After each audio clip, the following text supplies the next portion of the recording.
go boink. YouTube right there. All right, all right. All right, all right. I'm a talking pumpkin. I'm a talking pumpkin. All right, so let's go to here. Wow.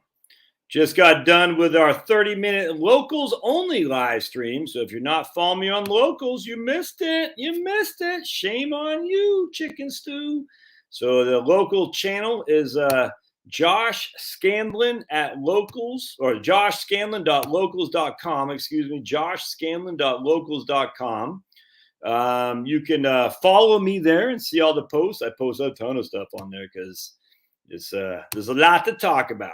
And then on top of that, if you want to pay $5 a month, you get access to comment and post your own stuff and watch the live stream and all that stuff too. So join me on locals as well. It's a blog, it's a podcast, and it's a video thing. I love it. I love locals.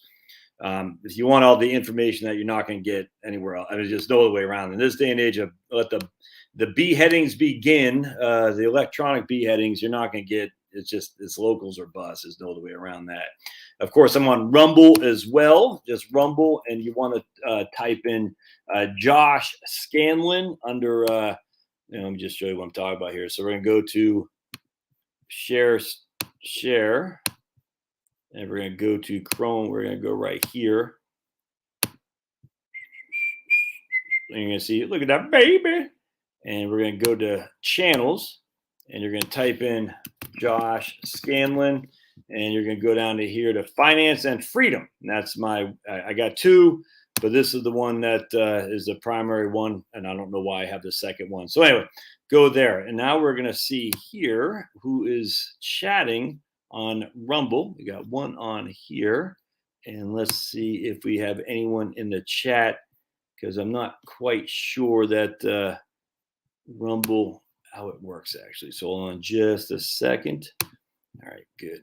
All right, sweet. There we go. So it's showing. All right, cool. That's good. Rumble rants. All right, good. It looks like we're moving the ball here. I like that. All right, so now we'll come back over here. Oops, wrong one. Bear with me just a second. We're gonna stop there. Cool. All right, looks like we're large and in charge here. Bear with me just a second. That looks good. So why is that not?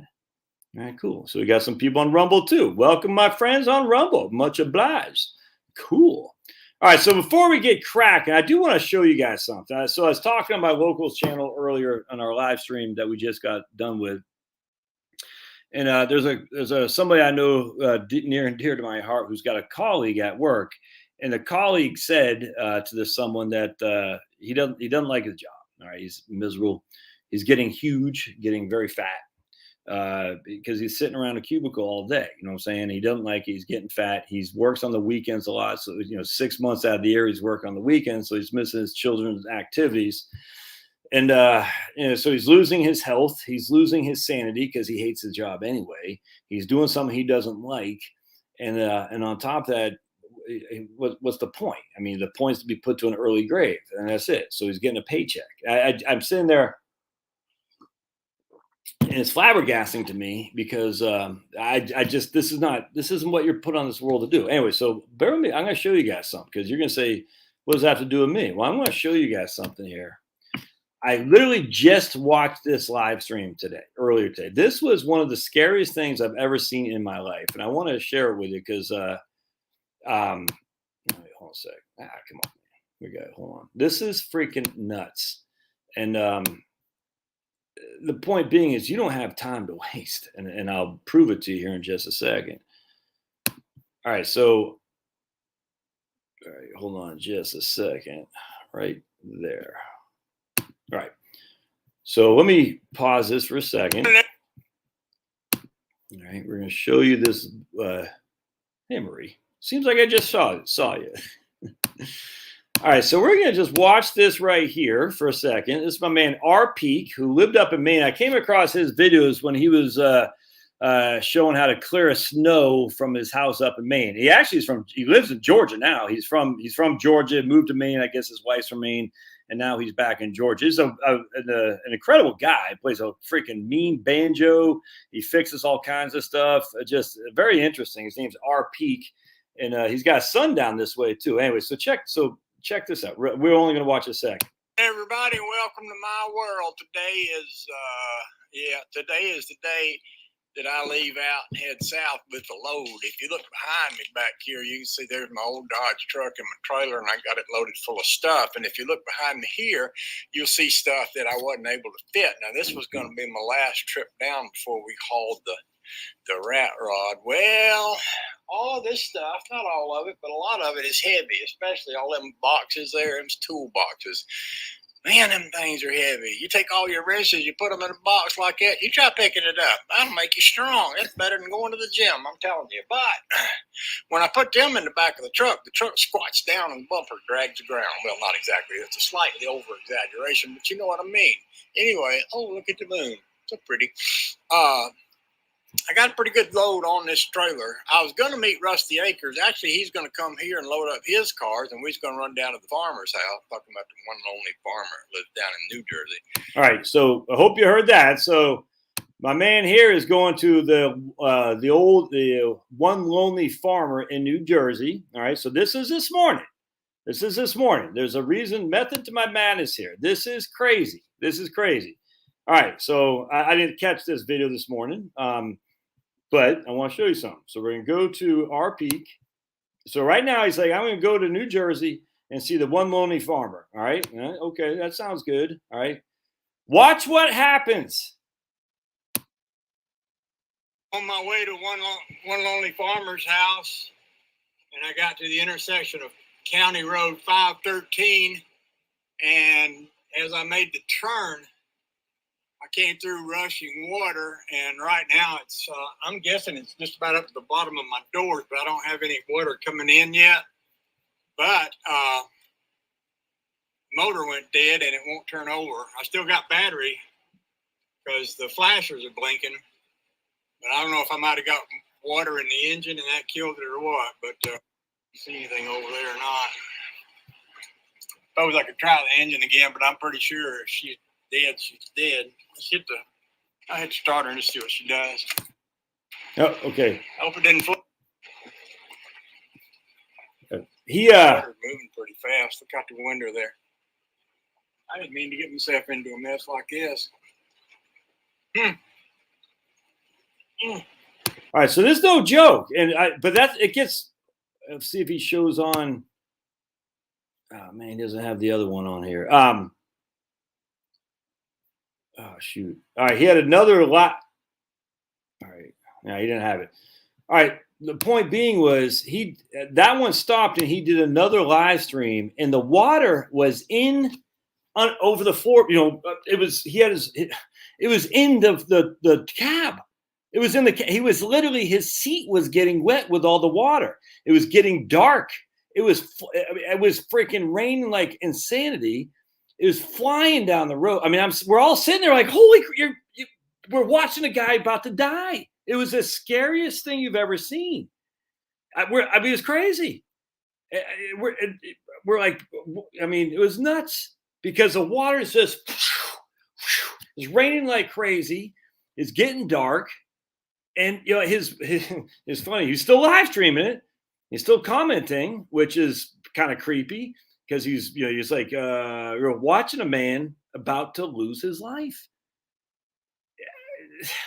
Anyway, you know who came? One lonely farmer. So here's a guy who met a guy on YouTube who has this huge tractor, and he went and rescued him. It was freaking the best thing you've ever seen in your life. You see this huge tractor by this guy, One Lonely Farmer, who's got a YouTube channel, which I didn't subscribe to, but I watched a couple of videos. And he went there and rescued him. And I'm telling you right now, if that guy didn't make it, a farmer with a tractor and good people. Yeah, there's no CRT, freaking critical race theory crap there. Certainly no woke stuff. It's just a guy who says, I need somebody to rescue me. Thankfully, I'm a good man. Thankfully, I call it to help from somebody I meant to YouTube. And this guy who I was going to go see anyway, was able to come out and rescue him. So there's a lot of freaking gravy there. But even more than that, though, is here was a guy that morning getting his truck to go to see this guy in New Jersey, and no idea that this was going to happen. In fact, I'll share with you what I posted on this earlier video. Hold on, the point being, there is no time to waste. I mean, there's literally no time to waste. You don't have enough time to sit there and say, I'm going to stay in my crap little job for 5 more years because, I just need a couple extra paychecks. I mean, you might, and that's your damn fault if you do. If you have debt coming out. So I want to just show you what I posted here. I'll show you here because we were watching this guy about to die. There's no way. I said, I'm from the future, and I'm telling you to bring your life jacket. It's going to get very, very dicey. That's what I posted on his video. Because, as we're sitting here, he did not know this was about to happen. And you're seeing this live. This guy get rescued by this guy in the tractor. I just, praise the Lord, man, because that was getting bad. I mean, it was getting up to the top, the bottom of his window, essentially. I mean, you could see it. It was right there. He was sitting in the water. So let me ask you a question. Is that job where they're going to mandate the jab so you can get another $50,000 a year, is that worth it? Where you don't like it anyway? Especially when all these companies are hiring. Now, you do whatever you got to do. I don't care. You're a big boy. You can make up your own mind. I don't think so. My friends.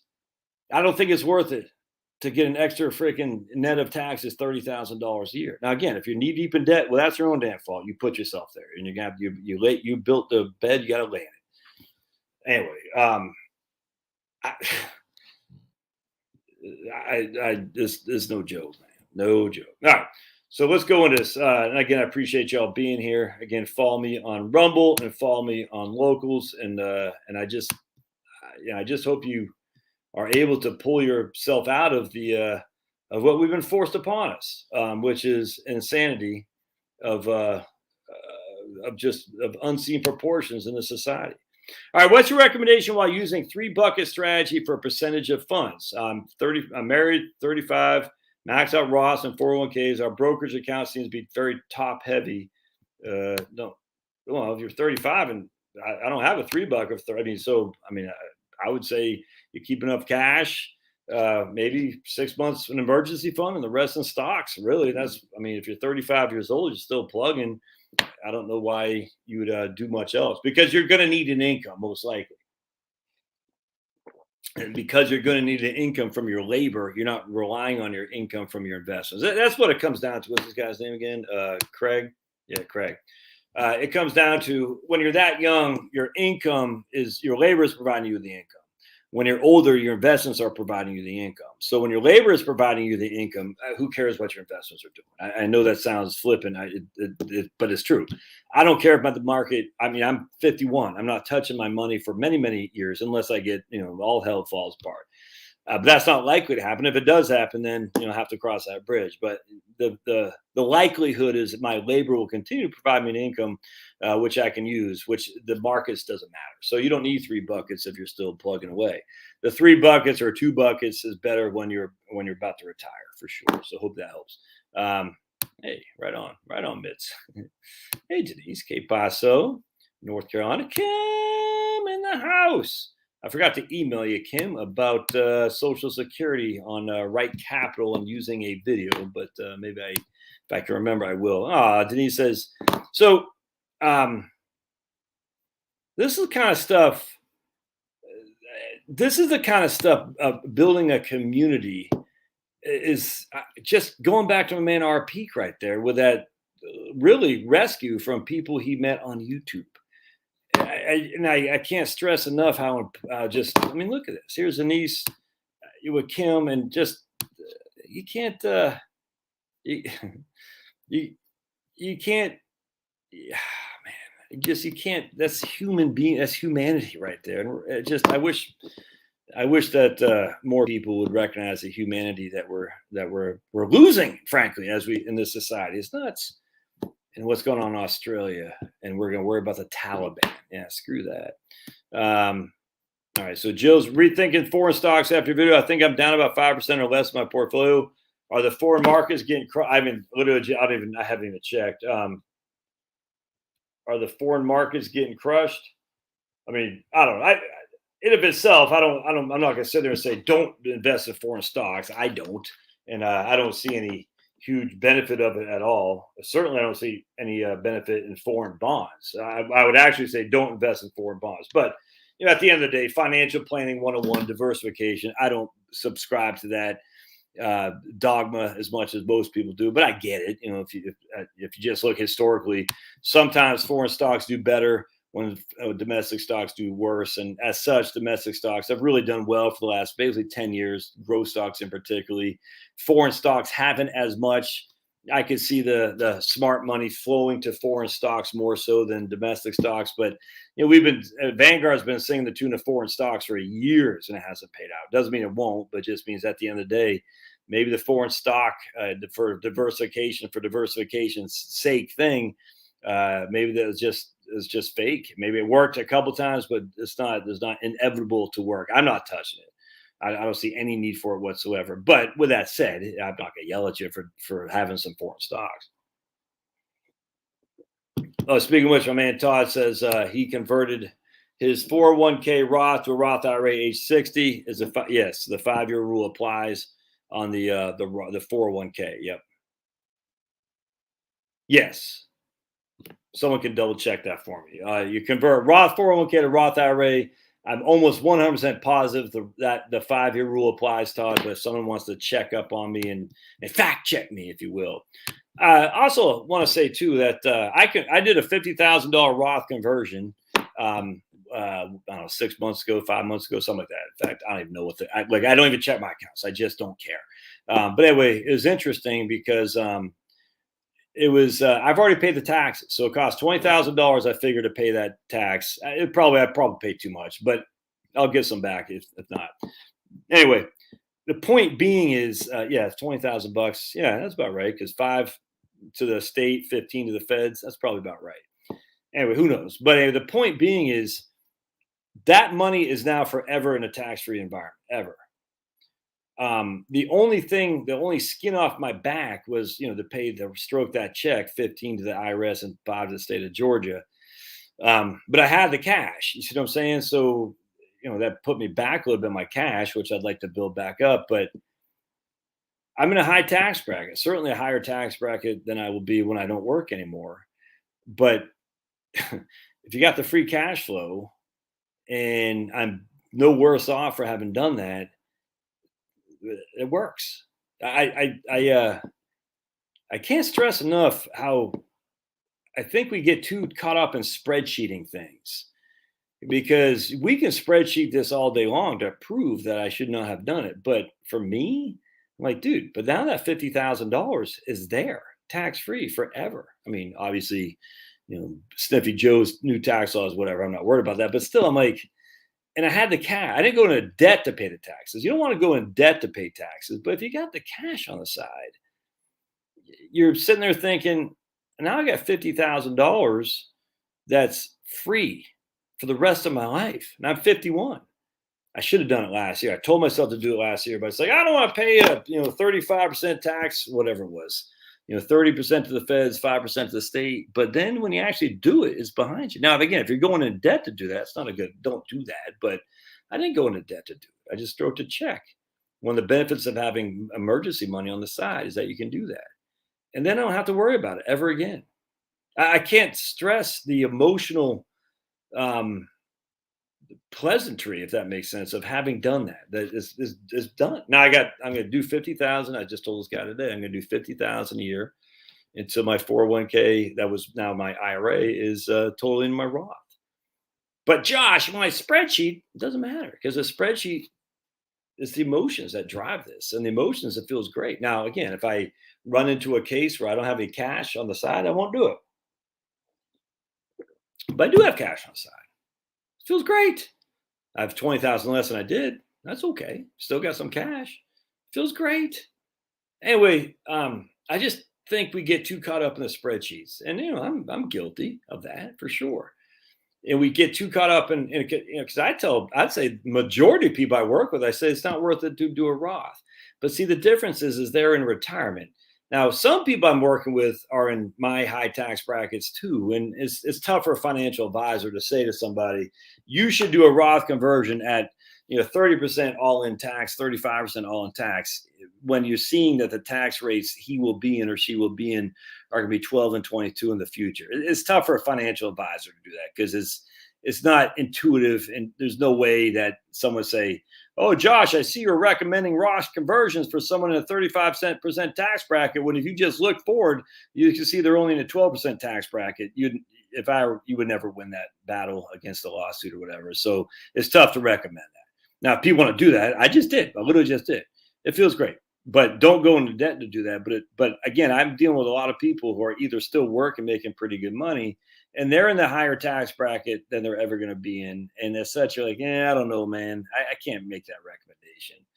Hey, I got super chat right on. So we always take super chats. Hey, Harry in Oklahoma. I appreciate that. So if y'all want to get your comment or question jumped on board, I got to do a better job at selling myself on this stuff. I follow people and they're like, super chats. I'm like, oh man, super chats. I should do that better. I should promote myself better. I always forget because my brain isn't as focused as it should be. I don't know if that's from partaking in a little bit too much booze when I was young. I don't know. But yeah, I burned off a lot of brain cells in the younger days, as you can tell. Anyway, point being is, once it's behind you, it's behind you. You don't ever have to worry about it again. You don't have to worry about the spreadsheets. You're like, it's done. Done. Oh, it feels great. All right, so we talked about what Todd said in my first cute humor. All right. Hit them likes so Josh can get some of that sweet, sweet green right on. Josh boy is late. What? You are late. What? He's getting his tea right on, Claudia. Got it. What's the exposure we have to internationals through our index funds, but isn't much less than 15%? Yeah, that makes sense. Hey, Claudia from New York City, right on. Oops, missed a lot of comments here. Hold on a second. Oh man, hey Muskie, right on. You got it. Appreciate that. Hold on a second. I see the sun shining down on me. All right, so Jill, so when you go Roth, no 5 years, as far as I know. I don't know that. I'm not sure that's true. Someone can fact check me. All right, you have a preferred live chat venue. I get notified for all of them. I like. Hey, yes, I like the.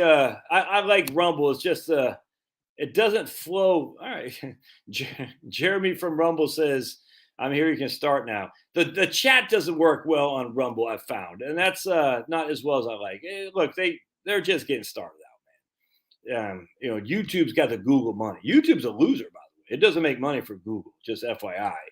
And Rumble is in of itself. So Jeremy's on Rumble, so we can get started. So good, thank you, Jeremy from Maine. But the live, and so we got one guy says, I'm going over YouTube right on the live chat because the chats just don't work great, which is frustrating. But it is what it is. And so, but I like Rumble. I just do. But for live chats, it's hard to beat YouTube. It really is. The drawback with YouTube is just got to watch what you say. There's no other way around that. And I frankly hate that crap. But I'm a sharecropper, and as long as I'm sharing the crops, then that's what you're going to do. Great video today. Interesting retirement plan. Thanks, Derek. Yeah, that was interesting. I had that epiphany in the shower. I'm sure a lot of you guys like me that you get most of your thinking, your grand ideas when you're in the shower. Isn't that interesting? And of course, the reason is because you're relaxed and there's no background music or anything like that. And that's when the Holy Spirit is going, Zooks, here's what I want you to do. And you're like, okay, God, I hear you. I appreciate that. Daryl says, can my wife that is younger than me get Social Security as she's the caretaker of our autistic adult child? I've heard there is a program for this situation. Man, I don't know. It's a great question, Daryl. I don't know if autistic adult child would fall under the Social Security rules in terms of being able to get for like a child under the age of 17. I don't know, but that'd be something to dive into for sure. Yeah. Tough to leave the petty stay check. 100. Remember, petty, Petty, Petty. And of course, there's no better avatar than that. Look at that. And that's just a bouncing baby of fun right there. I love babies. Have more babies, you young folks out there. Babies are the. And speaking of which, I did buy Klaus Schwab's book because my friend Jill said he says in here we need to reduce the population by 2 billion eaters. And I want to have that in for posterity in here. Is that way they can't take this away. They can always get your Amazon Kindle stuff, but they can't take the hard copy. So I get everything hard copy. That's anything that's nonfiction. Fiction, I don't care, but hard copy is what I want because I don't trust these clowns as far as I can kick them. So that's old Klaus Schwab. You could have literally is at a central casting the evil that guy is, and Bill Gates too. A vaccine, and we're going to reduce the population by 2 to 3 billion. It's going to be great. By the way, here's a vax to save lives. It's going to save lives. Like, wait, but you're just saying you want to reduce the population by 2 to 3 billion. Now you're going to save lives. Yeah, there's nothing odd about that there, Billy and the Beanstalk. Oh, dude, I love Blue Ridge. Hell yeah, Scott. Blue Ridge, Georgia is fantastic. Whoa. We got to know your politics, baby.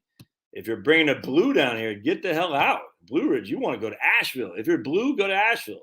We don't want you down here. Dustin, what's going on, Dustin? Oh, I didn't know Dustin's a guitar player. All right, cool. Yeah, right on. All right, what you got here? All right. I'm from Portlandia, looking to pull money from 401k to pay off mortgages. Which risk should I look for? The tax man, first and foremost, Mark. The tax man is going to, so let's just say your mortgage is $100,000. You're going to pull $100,000 from your 401k. It's probably going to cost you $120,000 bucks, if not more, if you're under the age of 59 and a half. So that's what I'll be looking at. Now, wait, I don't know if under the CARES Act, you could borrow up to $100,000 from your 401k. I don't know if that's still around in 2021. I just don't know. So if your mortgage is $100K and you got $200,000 in your 401k, then borrow from your 401k because then it's tax free. You got to pay that back in 5 years. It's not a cheap payment, but it's all tax free. The borrowing is tax free. You're going to put money back in after tax, but that's a good move in my opinion. I can't tell you how many people don't ever borrow from your 401k. It's freaking idiotic, man. You're going to pay tax twice. No, you don't. You don't pay tax twice because the money that's coming out is tax free while you're in your highest tax bracket, by the way.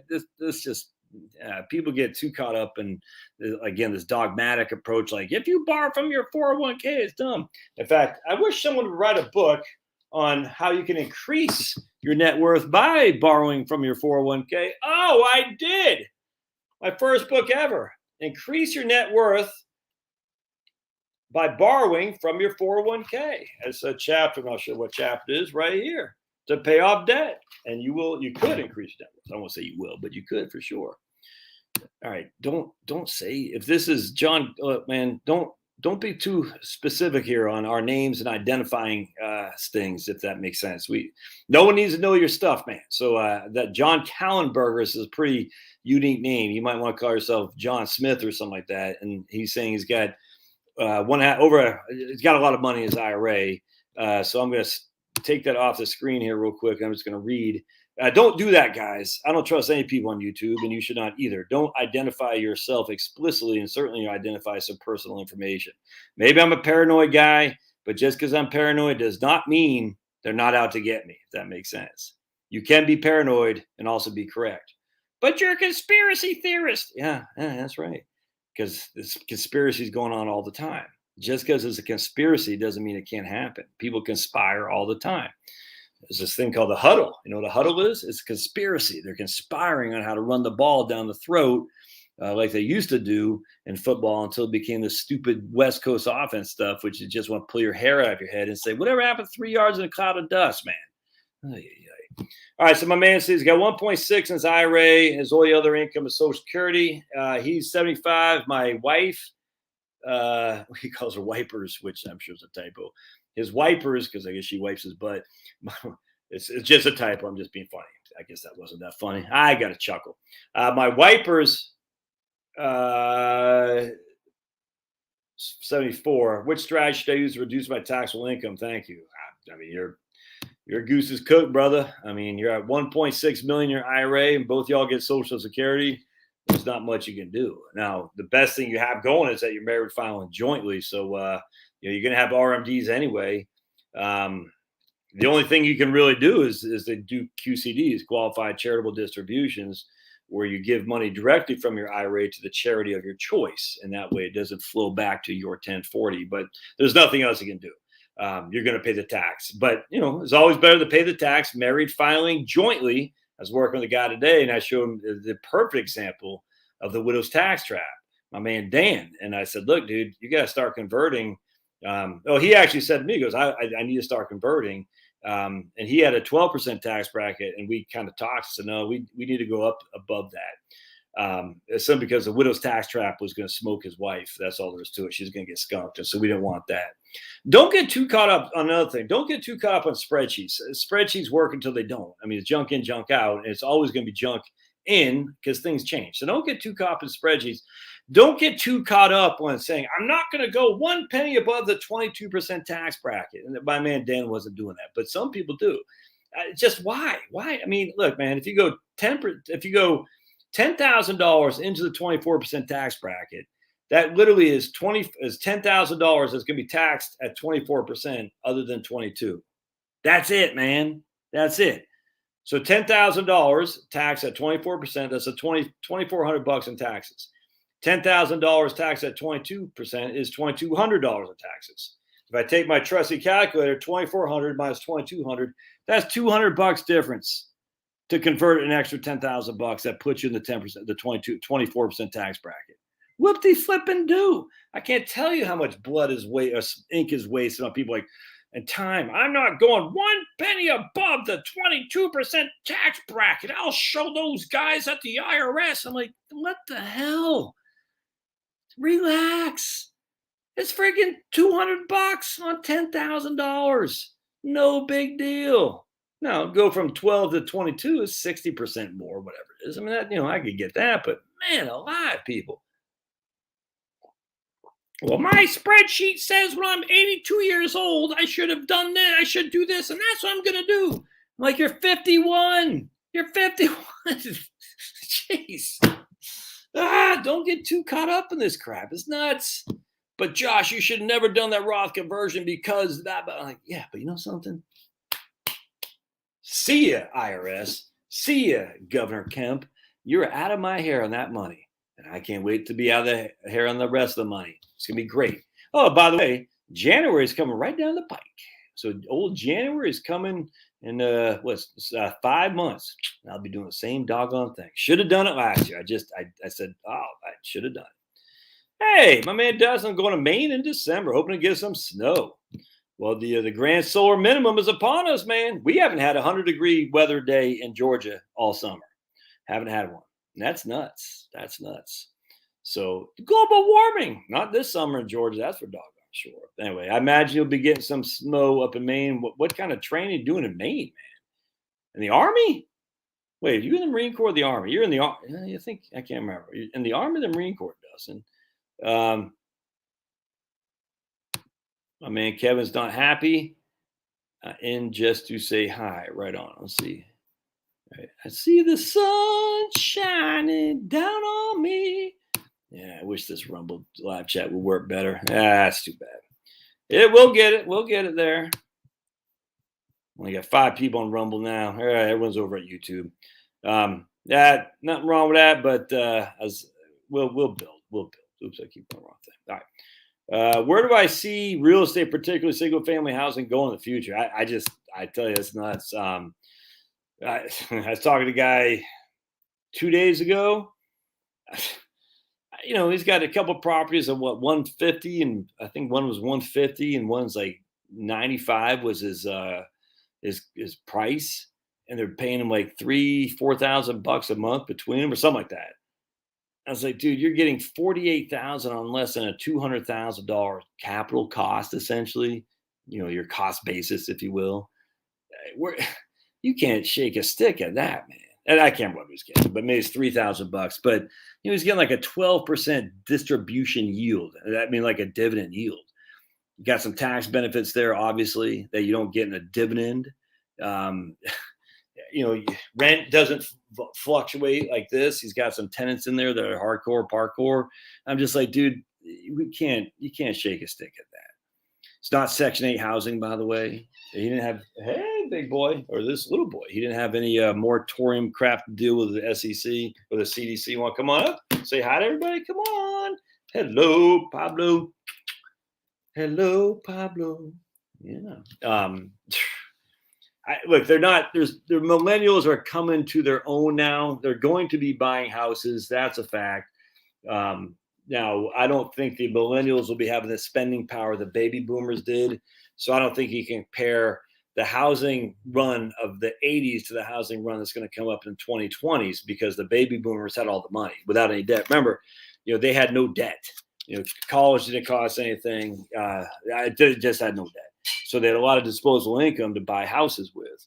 The millennials today don't have as much, but they will buy a house, and they're not building that many.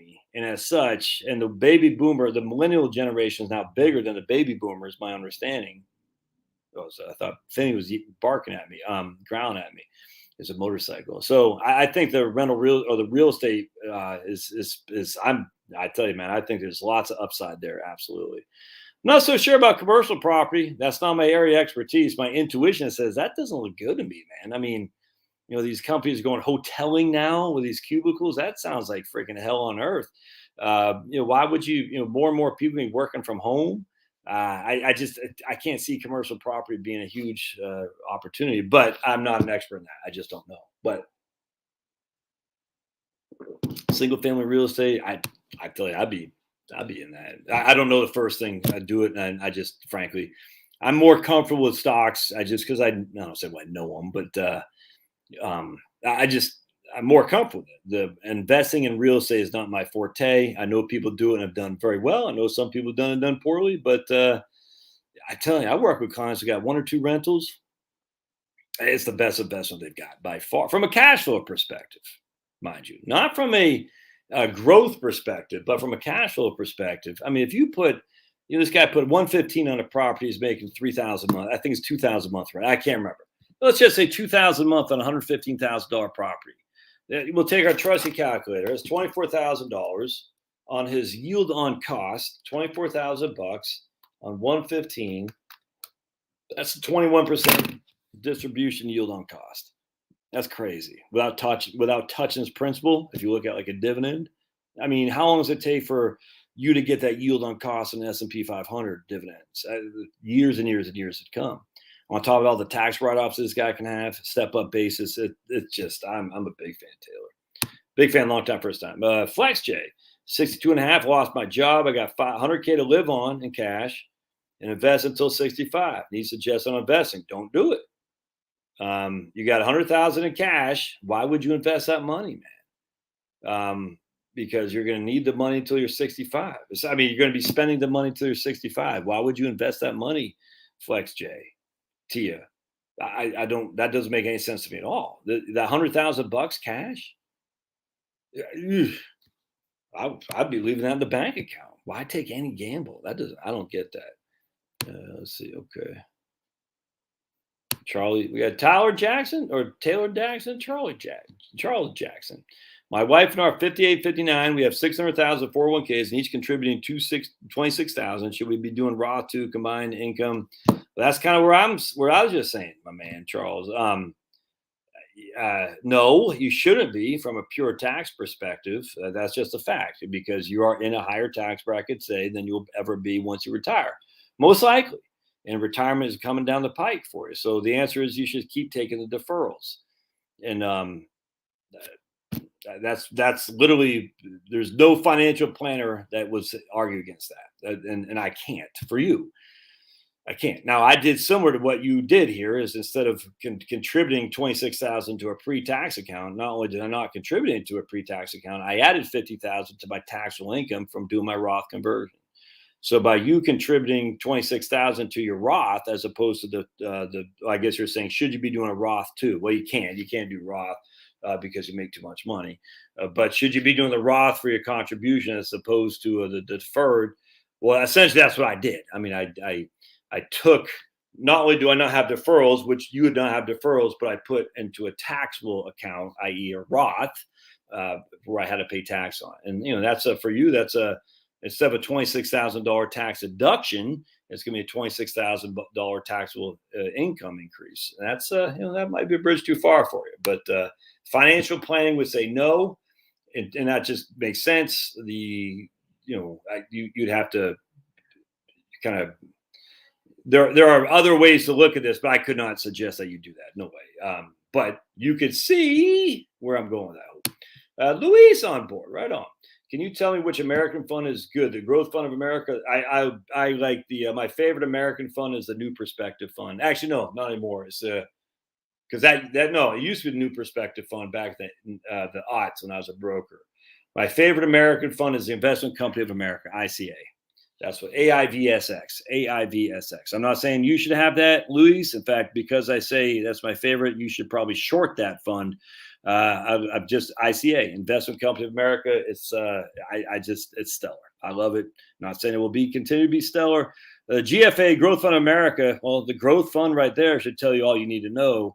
That it's time to transition the turret here, because growth has taken the bull by the horns for the last 5-6 years. Value has done okay, but not nearly as well as growth. And the Growth Fund of America is all growth. You got to transition more to value, and that's what ICA does. I don't think I put anyone in Washington Mutual, so I'm not all that familiar with Washington Mutual. I did CWGIX, which is the Capital World Growth and Income, ANWPX, which is the New Perspective Fund, and ICA. It seems like I'm missing one. Maybe it was Growth Fund. I don't think so. Seems like New Perspective, Capital World Growth and Income, and Income Fund of America. The Investment Company of America, Income Fund of America too. That's their version of the Wellington Fund. Wellington Fund beats it. Anyway, I like ICA, Income Fund of the Investment Company of America. Investment Company of America. I have this T. God bless me. Yeah, I know, right? Isn't that nuts? Oof. We're watching the whole thing happen too, Denise. It was crazy. It's crazy. We're watching live stream. Oof. All right, first rant he's been on Cajun Navy. Yeah, helps a lot of folks in good situations. Yeah, those Cajuns every now and again. Other than we can't understand what they're saying, but they're righteous Americans. Those Cajuns. I don't know what they say. It's foreign language to me, as it would be if you would have heard when I had my main accent. But hey, God bless them, man. That's for sure. All right. Yeah, right on. I understand, Denise. It's tough to go to drawdown mode. I'm telling you, it is. It is. And then you do it. You say you wish you would have done it sooner. I'm telling you. All right on. My man Tom's on board. Yeah, water is freaking nuts, man. I mean, that's we get electricity from hydroelectric because the power of water. But nature's nuts. I mean, you think about an average hurricane. The average hurricane, not Ida, not Katrina. The average hurricane has the electricity, or is it energy? I think it might be maybe I can't remember. Either the energy or electricity, I can't, one of those two, of 20,000 nuclear bombs going off. That's the average hurricane. And you're going to tell, not you, but people are going to say we can stop the climate? How arrogant are human beings to think, what are we going to do? Throw a nuclear bomb up in the atmosphere and that's going to stop the climate? When the average hurricane has the intensity of 20,000 nuclear bombs, it's insanity. All right. If you had enough funds at your age to cover your expenses, even though you had to pay the 10% penalty from retirement accounts, would you still work or retire? Well, that's what I did. I retired. But I worked in this job, you know what I'm saying? But I mean, so I started a business, but I retired from my corporate gig to do this. And I took a 10% penalty on a $100,000 distribution from my IRA and wished to start this. So, I mean, I can't tell you what to do there, big guy, but I just, at the end of the day, it's like, all right, so you pull 50,000 out. That's 5,000 penalty. Divide that by 12 months. What's that? $416 a month. So $416 a month is what it's costing you to pull $50,000 out of your IRA before 59.5. $416 a month is $100 a week. That's $100 a week. $20 a day at the office. You're probably saving that just by not driving into the office and eating lunch at the office, if that makes sense. Reverse engineer these costs and you realize, that's not that big of a deal after all, when you think about it.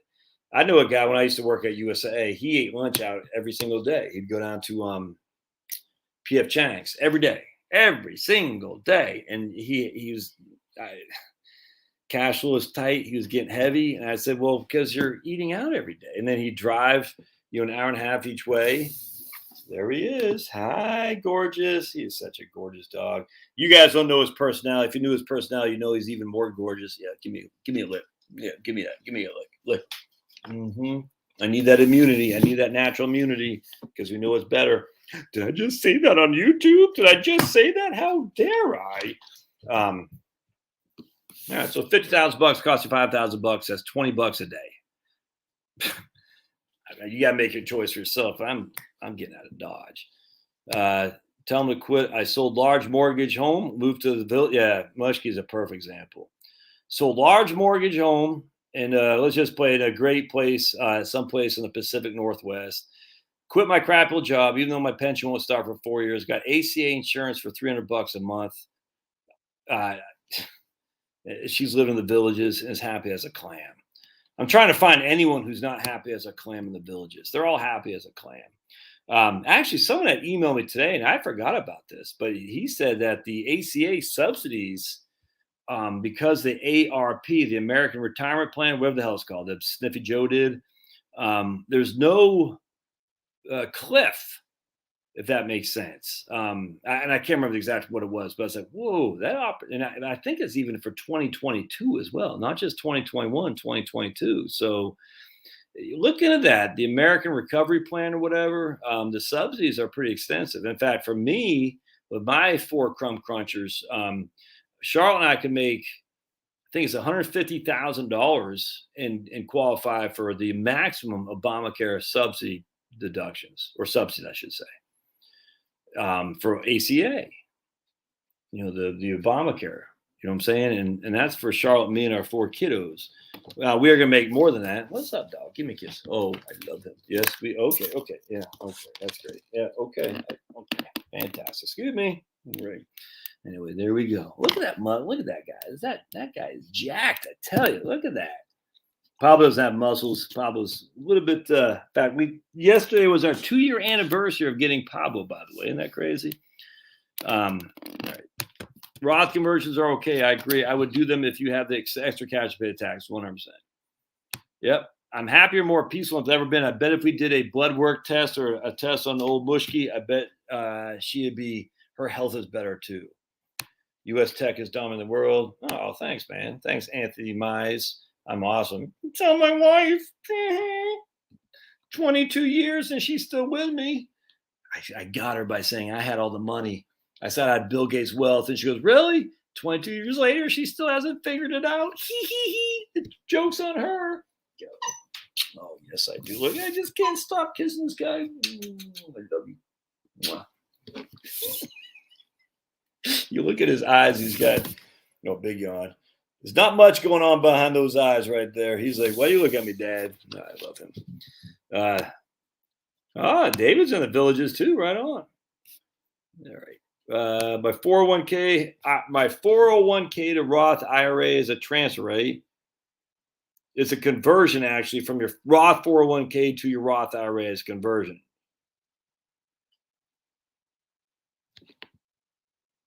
But it's not a taxable conversion because it's Roth 401k. Foreign doing good now, just burnt out on so many of them. Not that Corp USA is much. Yeah, I know. USA's, we're nuts. Okay. Each Roth conversion starts a 5-year clock on the amount, but it was, all right. So each Roth conversion. All right, there you go. That answers that. So you got to make up your mind, Big Bear. What are you doing? He's coming back for more. Okay. Wait, there's nothing. There's nothing here. There's nothing here. He says, I want to be on the camera too. You guys all love Pablo, but love me too. Oh, now you're putting your, excuse me. Hey, sorry. All right. So Mushki says, after listening a couple years ago, I changed my life and my financial planning. Susie Orman told me I needed to work until I died. Because of you, I retired in May 2021 at 60. I tell you, that right there, just, man, it's just freaking Harry. Get out of here, man. Harry. Lady, that's why I gave me 5. Oh boy, there you go. That's fantastic, Penny. Yeah, that's good TV there, buddy. Thank you. Yeah, Penny showed me the big brown eye. Oh boy, yeah, going from Harry being late again, detention, to Finney showing us his big brown eye. It doesn't get much more professional than that. Yeah, I look, all the financial planning software is going to recommend 10 to 20% in foreign stocks. I think Vanguard recommends 40% in foreign stocks, which seems nuts to me. Foreign stocks go up when the U.S. value of the dollar goes down. Well, that'd be interesting. You think it'd be the other way around, just because exports go up when the dollar goes down. But hold on a second. Maddie's texting about sports. All right, hold on a second. A fatal blow to the head or neck? That's the question. Derived from hunters? I guess a head. All right. Let's see. All right. Do you think rise in interest rate can crash house prices? I don't think crash, but it's certainly, yeah. I mean, absolutely. I mean, just think about it. Anytime. So, yeah. For right now, the way the interest rates are. Oh, blow to the head. Oh, head, definitely.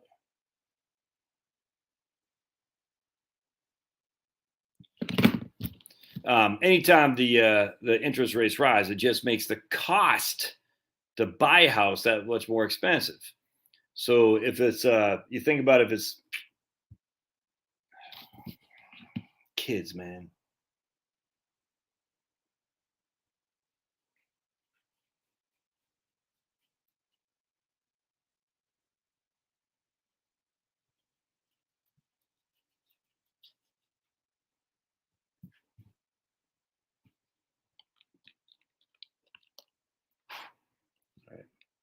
So anytime you so for every $100,000 you borrow, it's roughly $500 a month is your payment for principal and interest, if that makes sense.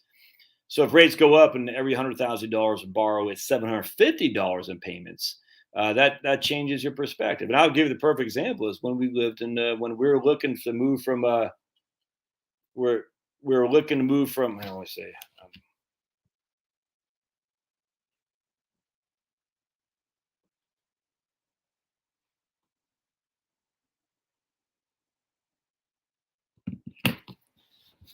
So when we moved from Texas, we were looking at Pennsylvania because we had heard New Jersey's property taxes were too high. Well, they were, but what offset it's okay.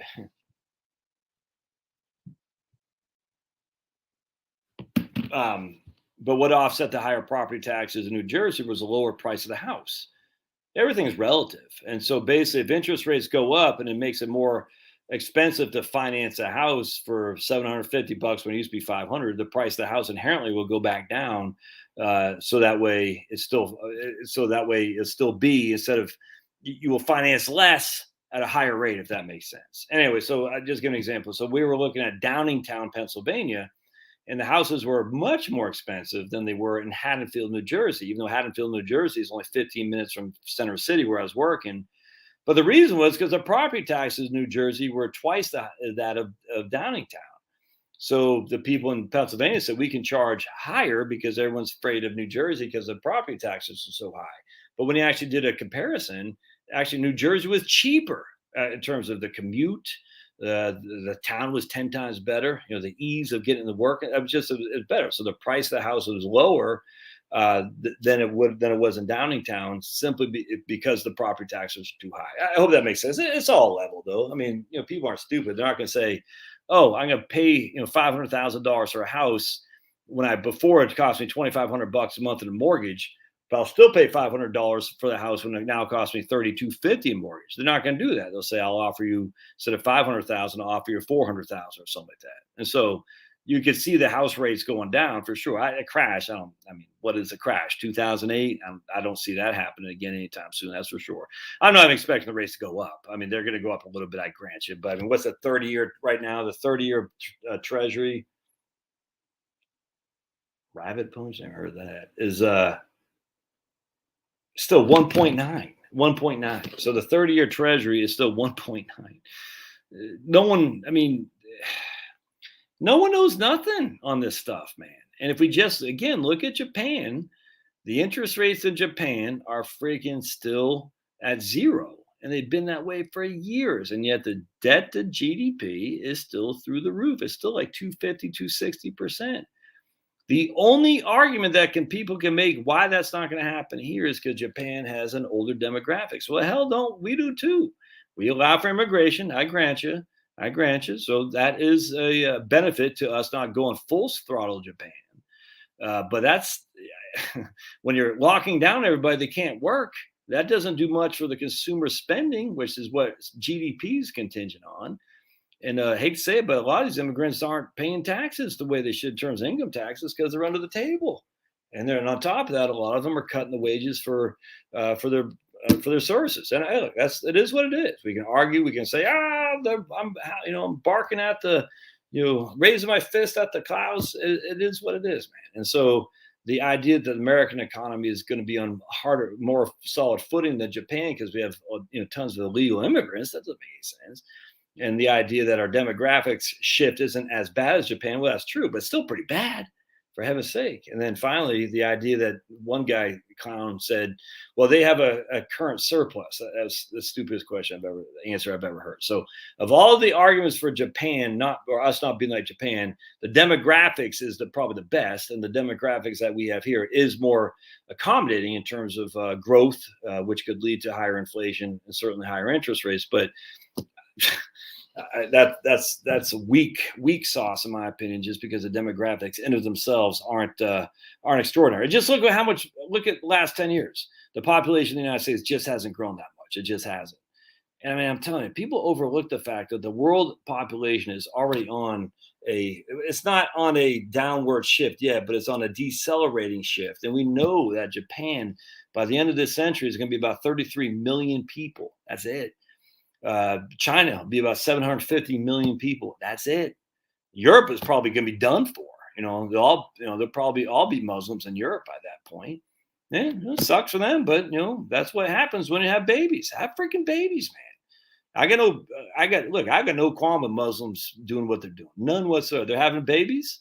You know what I'm saying? That's what you should do. You need to have babies. Don't have babies. Don't blame other people. Don't have babies. Don't blame the freaking Guatemalans coming in here and working their asses off for cheap money. If you don't have babies, I don't want to hear it, because that's how the future belongs to those who show up. And if you're not having babies, don't want to hear it. Someone's got to do the work. And you don't have kids to have babies. You don't have kids to do the work. Hell, I wish my kids would do the work too. I got babies, but be it as it may. All right.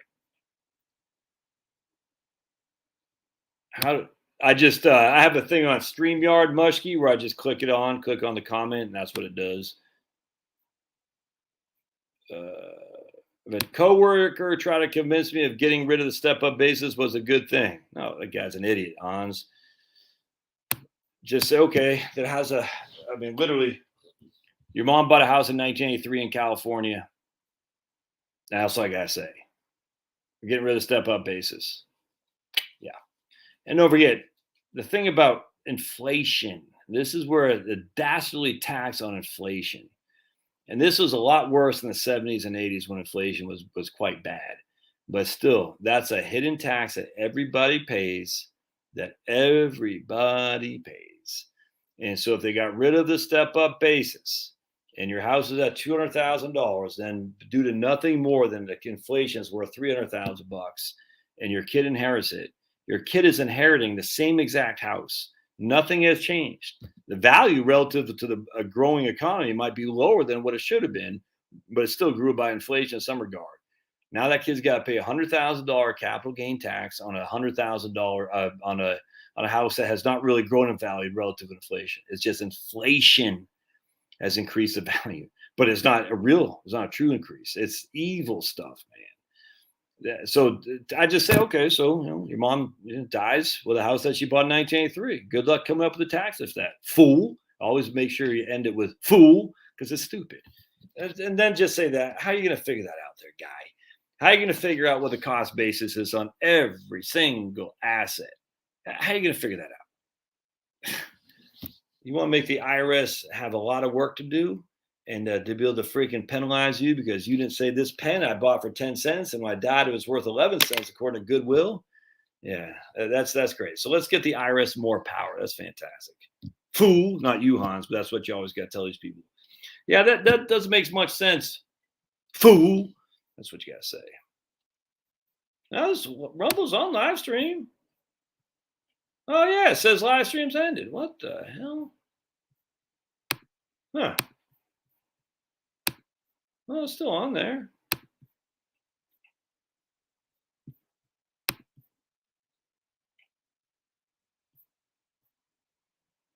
It's still there. I don't, yeah, it is what it is. All right. Santa Domingo. Yeah, my man reading a book about my man right now. Le Vaultier Toussaint. All right. My spreadsheets are nuts like a security blanket. Yeah. What? Trust me. A lot of people got. Oh, we got. I have 100,000 in an IRA that's earning nothing right now. It's a money market fund. Do you think now is a good time to get the money back to the market, or wait a bit longer? Man, you're asking me market time and stuff. No idea, brother, man. I don't know. And here's my man Tom. He put a link in here. I don't know if you can click the link. No, I guess you can't. Schwab. Wow, that's a long URL, but I wonder if I can put the link in there where you can actually. I guess I can't either. That sucks. Yeah, I can't. Anyway, so Schwab's got a good thing on Roth to Roth. That's good. So is HSA, if you have an HSA health plan, max out and pay out of pocket. Yeah, 100%. I could not agree with that. 100%. That's the best thing right there. If you got an HSA, max that puppy out and pay out of pocket. Stop using insurance for a freaking hangnail. For the love of all that is good. I just don't use it, man. I use that HSA later when you have no income. It comes in tax free, tax deductible. It comes out tax free. So just wait till you're retired to use your HSA. And Bobby's asking a lot of questions. So I think Bobby is frustrated that I haven't answered his question. So we're gonna put him in timeout because that's annoying to me.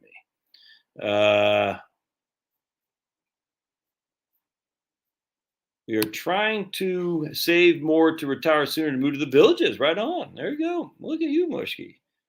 That's fantastic.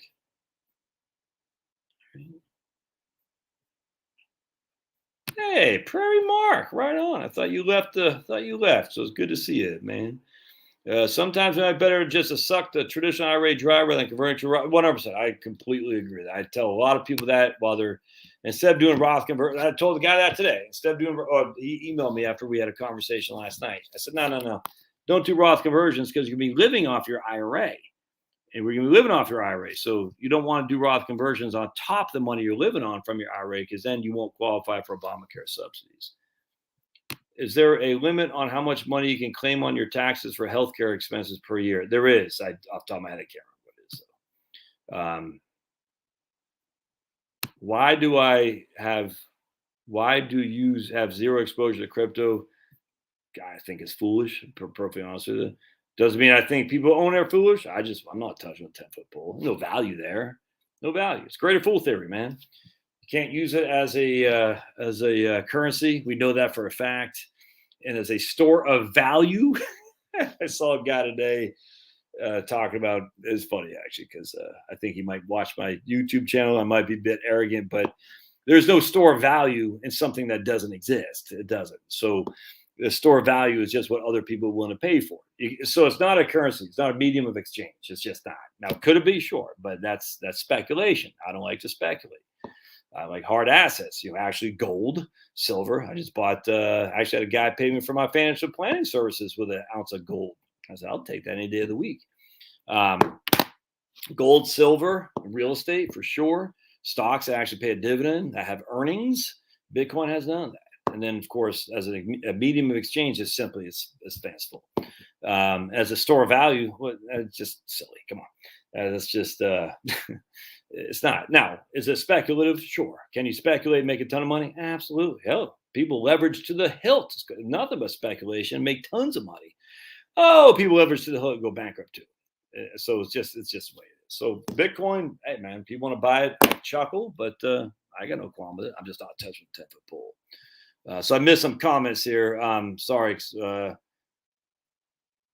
Yeah, right on. I'm not sure what that was, but Jill, I couldn't agree more. Don't include real estate and withdrawal rates until you cash it. Real estate is a worthless asset and when I say, I don't mean that clown, the rich guy, poor guy guy. I shouldn't say clown. I just never liked. I read that guy's book. I was not impressed. It seemed way too fanciful to me. Let's just put it this way. But be it as it may, I think he says some good stuff. So I take that back. Not a clown, but just because it doesn't cash flow, it doesn't mean it's worth less, if that makes sense. I've told this a million times on Sunday. When you have a house with no mortgage, there's an imputed income it's providing you, the income you don't have to pay for rent, which is income you don't have to pay taxes on to generate the income you have to pay for rent. So there's imputed income of having a house that's paid for, even if it doesn't provide a cash, because there is a cash. It's called imputed income. And so many, about to say fools, so many people don't get this. And it's a big, big, big mistake. Anyway, but until the house generates cash flow, you can't use it as part of withdrawal strategy because it doesn't pay cash.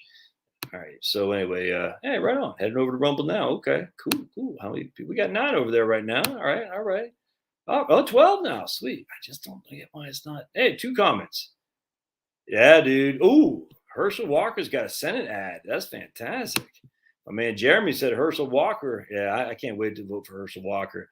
I'd love to be able to vote for Kwame Brown for governor and Herschel Walker for Senate. How awesome would that be? But I don't think, hey, you heard me singing Jackal. Remember Jackal? Right on, man. Herschel Walker is oh man, I can't wait. It's gonna be great. I'm stoked for that. But don't overlook the big names or overlook the local areas for the big names in the Senate and the House. You got to get the local, man. That's where it matters, the local for sure. Yeah, I tell you, Roy, I hear you. How long you be waiting? That's what my man Sergio, he convinced me, Sergio Santana. He convinced me 100%. He goes, look, at the end of the day, I mean, he didn't say this, I'm paraphrasing, but he's like, you could wait a long time for Roth conversions. And that whole time the market's going up. And that was convincing enough for me. And on top of that, not only did the Roth conversions not get done, but even after the markets go up and up and up, and there is a market crash, you could still be well ahead of where you were in terms of the price of your IRA, where you were if you just would have done the Roth conversion to begin with. That's kind of why I agree. That was convincing to me. All right, taxes. Is Andrew avoid Northwest Ohio, excuse me. Yeah, the chat isn't working on Rumble, Mushki. I noticed that too. I'm not sure what that's about, but like I said, it's learning. They're just Rumble was not even around 2 years ago or so, or something like that, or not that many people are using it, and so it's in its training wheel. So we'll just keep up. Does Pablo have a ramp to get up there? No, he's got legs. He's got hops. Pablo does. Wellington.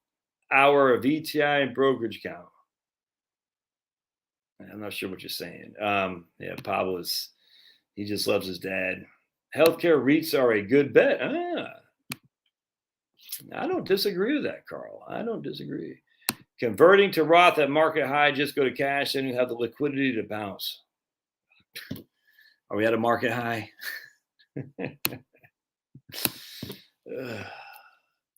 Don't take this wrong, Elliot, but I've heard that so many times. The market's at an all-time high. It was at an all-time high in 1975.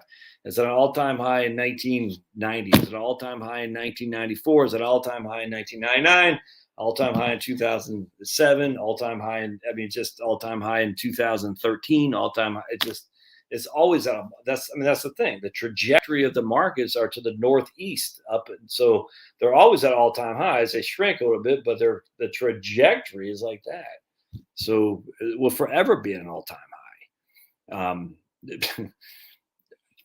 Anyway, all right. I think that's such a weak argument that the market's at all-time high. Don't invest. Essentially, is the argument. I just say, well, that means I wouldn't have invested in 2015 either when the market was at an all-time high. I wouldn't invest in 2012 either when the market was at an all-time high. And we can just keep playing that until until I was in diapers. You know what I'm saying? Don't invest now. The Dow's at 1,000, all-time high. Okay. On real estate, monitor your local listing trends as an indicator price. Yeah, that's interesting, Doug. It seems like the trends are going. I got Zillow, and it seems like there's a lot more price drops than there were just a couple months ago, and it's just interesting to me. And I think we're leveling off here. Well, I don't know. I don't really pay that much mind to it. I don't even know what the stocks. I don't even know what the market's done. So the markets were what were they today? They were. It looks like the S&P was up, point something like that. So I mean, Dow was down, S&P was up just a tiny bit. 10-year. The only thing I really pay much mind to is a 10-year. 10 years at 1.3. 30 years at 1.9. I don't really pay much mind. Looks like VWO is up 1.21. Joe, the emerging markets, small caps are up a nice amount. Yeah. I mean, again, I literally don't care because I'm not touching that money for many, many moons. And I mean, so literally, if you're not touching your money for many, many moons, why do you care? Why it doesn't matter. I mean, literally, because you're sitting there, especially if you're just plugging money away. Who cares what the market does today? The only time it matters is when you're getting ready to plan to transition for you to start taking money out. I cannot stress this enough. What happens today is completely irrelevant. What happens tomorrow is completely irrelevant. The only thing it's relevant for is when I need that money to pay me an income stream. And I just don't right now. And if you're working, you don't either. Now, if you're transitioning, that's different. Because again, then your market has got to provide you an income stream. And you got to be careful there. All right. Kevin Heaven, right on. You absolutely keep up being you and the heck with the crybabies. Thanks, Kevin. Yeah, I don't know any other way, man. I just, I don't know. I've always been kind of eccentric guy, hyper, to be perfectly honest with you. Believe it or not, I used to be pretty shy, man. And it's funny when I tell you, if you want to learn, just the force yourself to do some public speaking, my friends. It's amazing what will happen to your confidence when you just force yourself to do public speaking. It's amazing. And what you got to do is you just got to say, I'm just going to be who I am and it doesn't matter. I mean, literally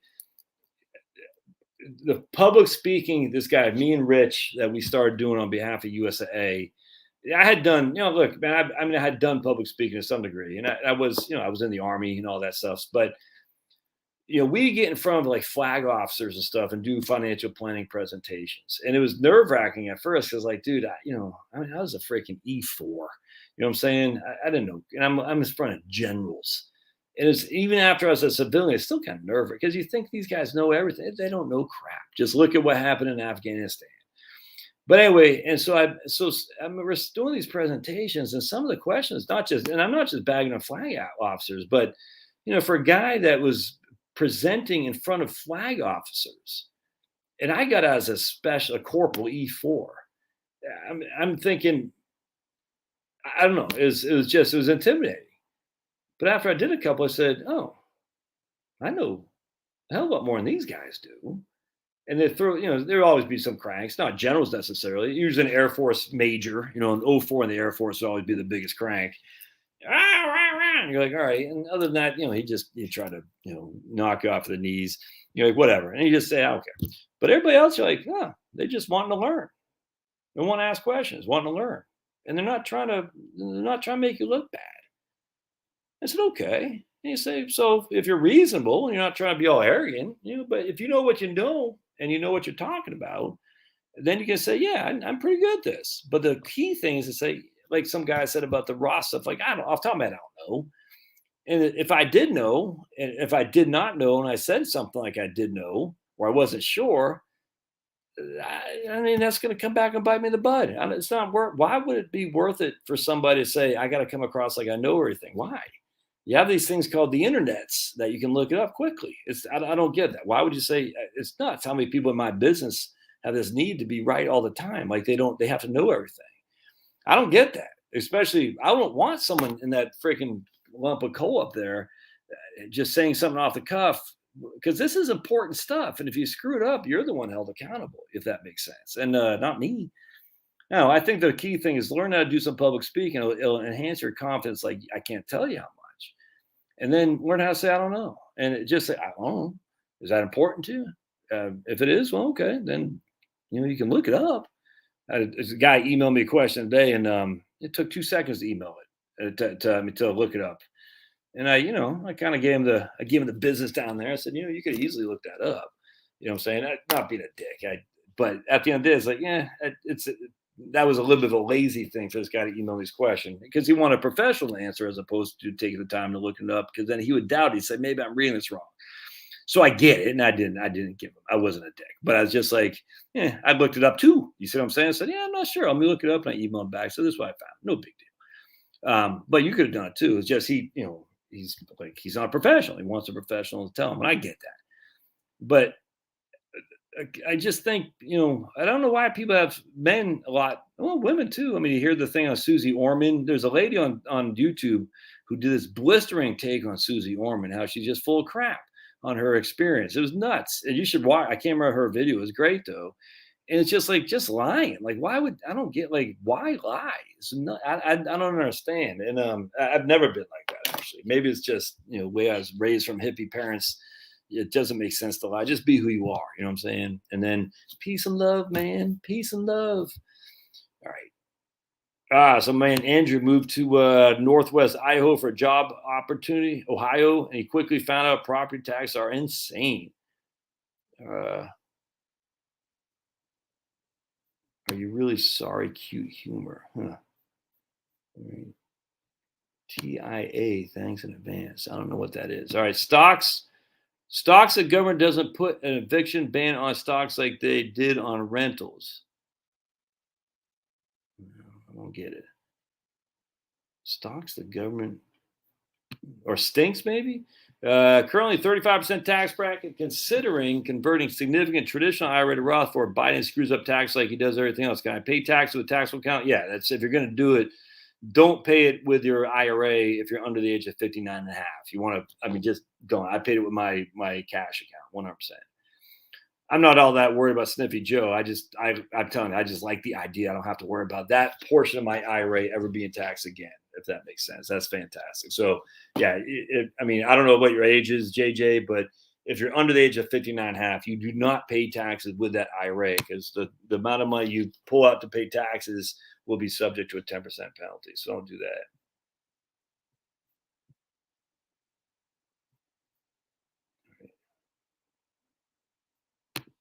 Do I have American funds? No, I used to. I used to sell them. I love American funds, 100%. No fund with a load is good. I don't agree with that at all. The internet fund wasn't good, and that had no load. Cannot find you on Rumble. Search Ask Me Anything. Okay, so let me show you how to do this again. So we're gonna go to share, and again, my eyes are dry. So if you see me going like that, it's just got dry eyes. So we're gonna go to Rumble. All right. And so what we're gonna do, and we see my man Jeremy here. Jeremy lives in Maine, so not the brightest bulb. This guy lives in Maine. I get to say that because I'm from Maine. So what we're gonna do is we're gonna come up to Rumble. All right, we're gonna go to channels, and then you're gonna type in Josh Scanlon. You'll see finance and freedom, and that's my big old mug right there. And you just click on that guy right there, and you'll see my live stream right there. So again, so you go to rumble.com. Link. I stand alone today. Don't ask me why I feel. I just know I feel this way. And then you can go to channels, Josh Scanlon, enter. And you can click on this one too. I think I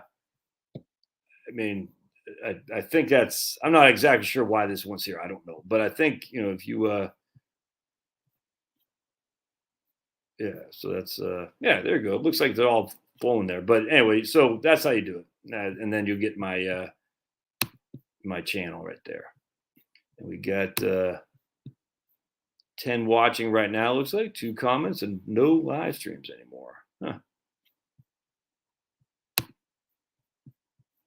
Now, I was listening some when I was working out today, I was listening to some old Motley Crue. The Too Fast for Love album was pretty kick-ass. You gotta admit, old Motley Crue is fantastic. Too fast for love. Get a piece of your action. I think it's 2026, Marie. Oh, all right. Let's see. Is there going to be a future stock market drop in the near future? I have no idea, man. Exactly right on, Quincy. 2025 tax cut ends, right? Kevin, interest rates are going to rise. Bonds pay nothing. What are your thoughts on short-term inflation? I got some short-term inflation bonds. So, yes, 100%. That's for basically. So when I say I'm all stocks, that's not quite true. I do have a little bit in bonds, 10%, something like that. I took some gains off the table and I just dumped some in bonds and tips, if that makes sense. So I got no problem with that. None whatsoever. Oh yeah, I'm still 100% on board with deflation.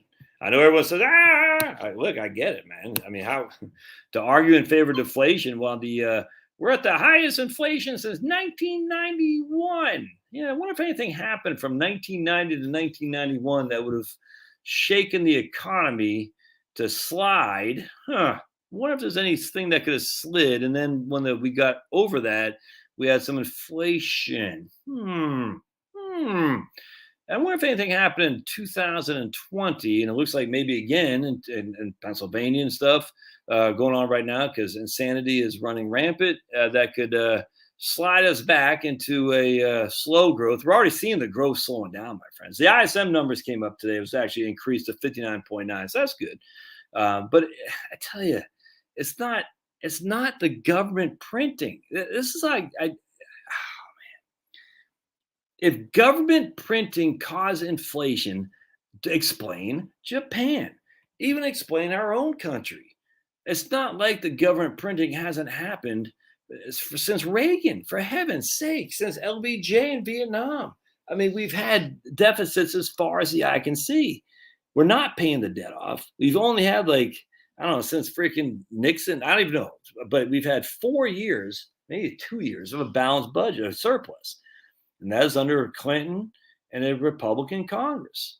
2 years, I think, maybe 3, something like that. Every other year, it's been deficits as far as the eyes can see. A deficit just adds to the deficit, just to the debt, which another deficit adds to the debt. It continues on.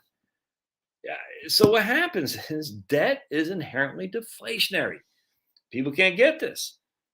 If you don't have the money, because the money is being captured by your credit card payments, your house payments, your car leases, and all this, your student loans, you don't have that much consumer spending. If you don't have that much consumer spending, you don't spend that much. And we know the biggest cause of GDP is consumer expenditures, of growth of the economy.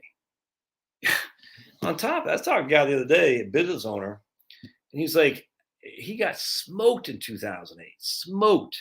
He worked for 3 years for free just to keep his employees on board. He says, I'm never doing that again.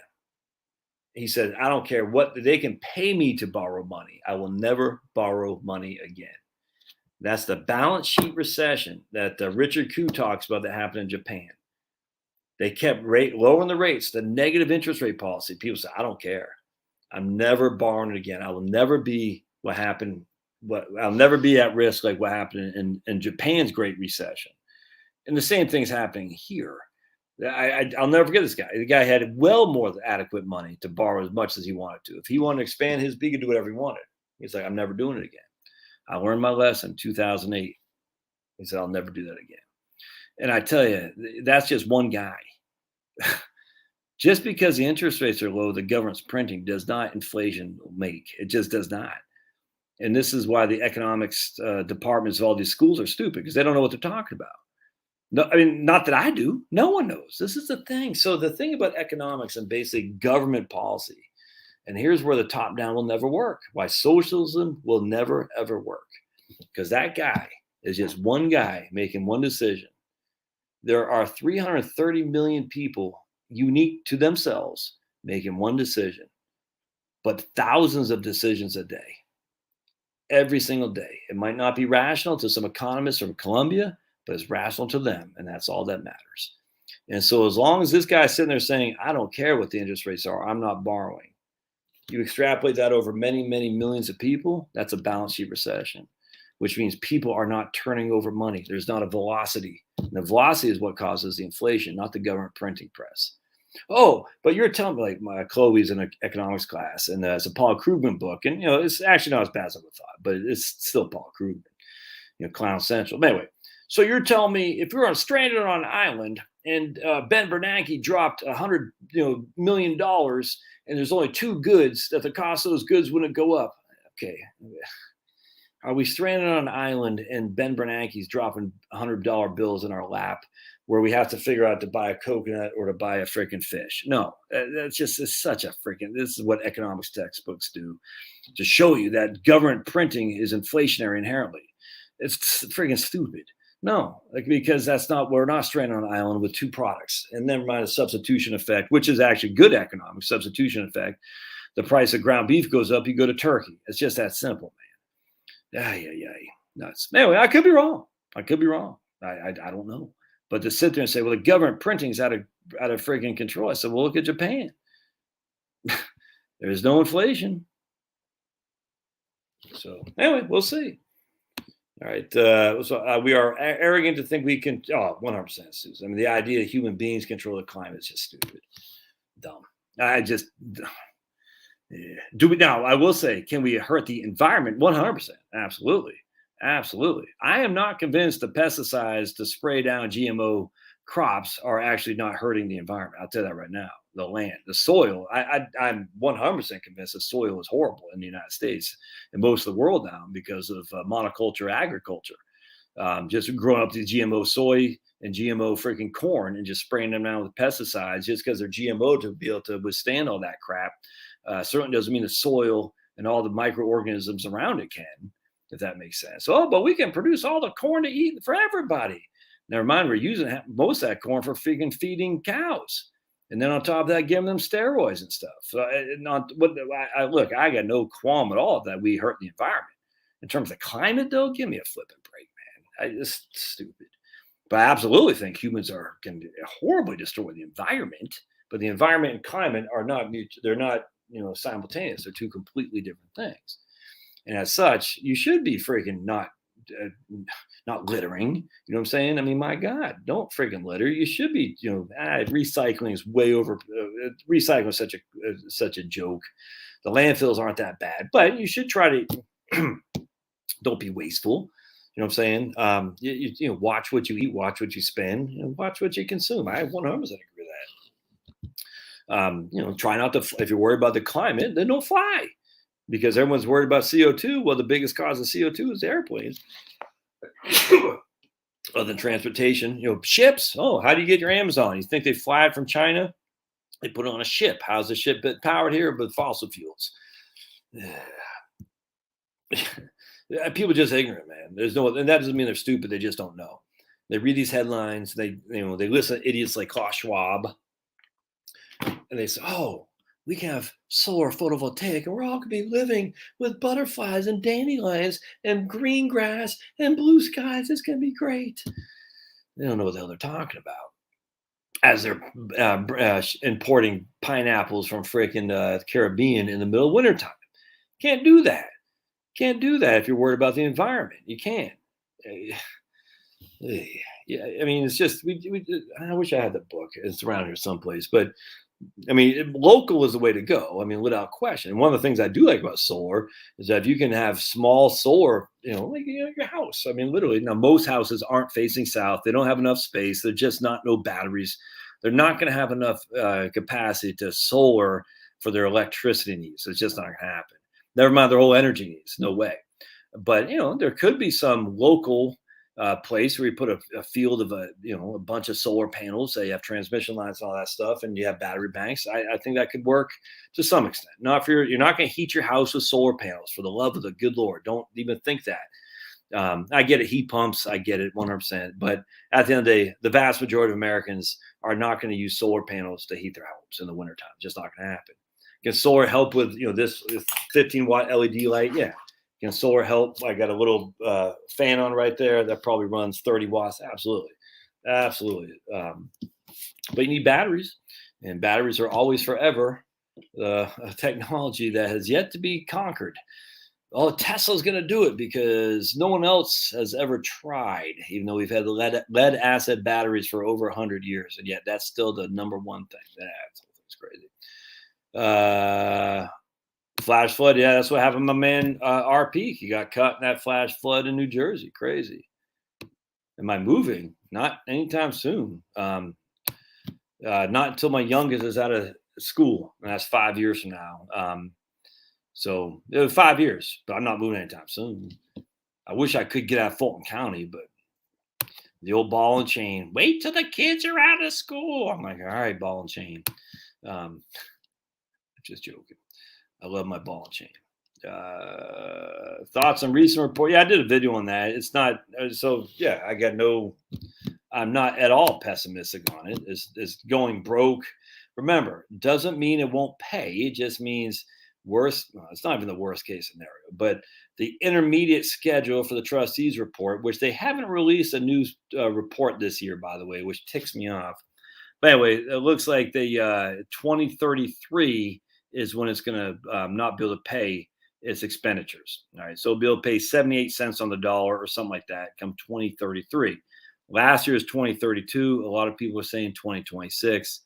It's not going to get fixed until later on. It's not going to. I mean, just simple solutions. Raise the payroll tax by 0.25% on both sides, the employer and the employee. Done. Magic fix. Done. Just raise payroll tax. That's all I got to do. Nothing else. Don't raise the cap because that kills me. But on top of that, just you got to have some skin in the game. So you have skin in the game for the employers. You got skin in the game for the employees. All is good. All is good in the hood. But if you're planning on your retirement plan and you're not using Social Security as you're part of that retirement plan, that's just silly to me. I don't understand. I would love to see anyone give me an example of when the U.S. government has taken away people's entitlement money, because Social Security is not welfare. You paid into it. It's yours. You're entitled to it. Now, because the government didn't maintain their side of the equation, that's not your fault. You did what you're supposed to do, which is withhold 6.2% for your Social Security, and your employer withheld 6.2% as well.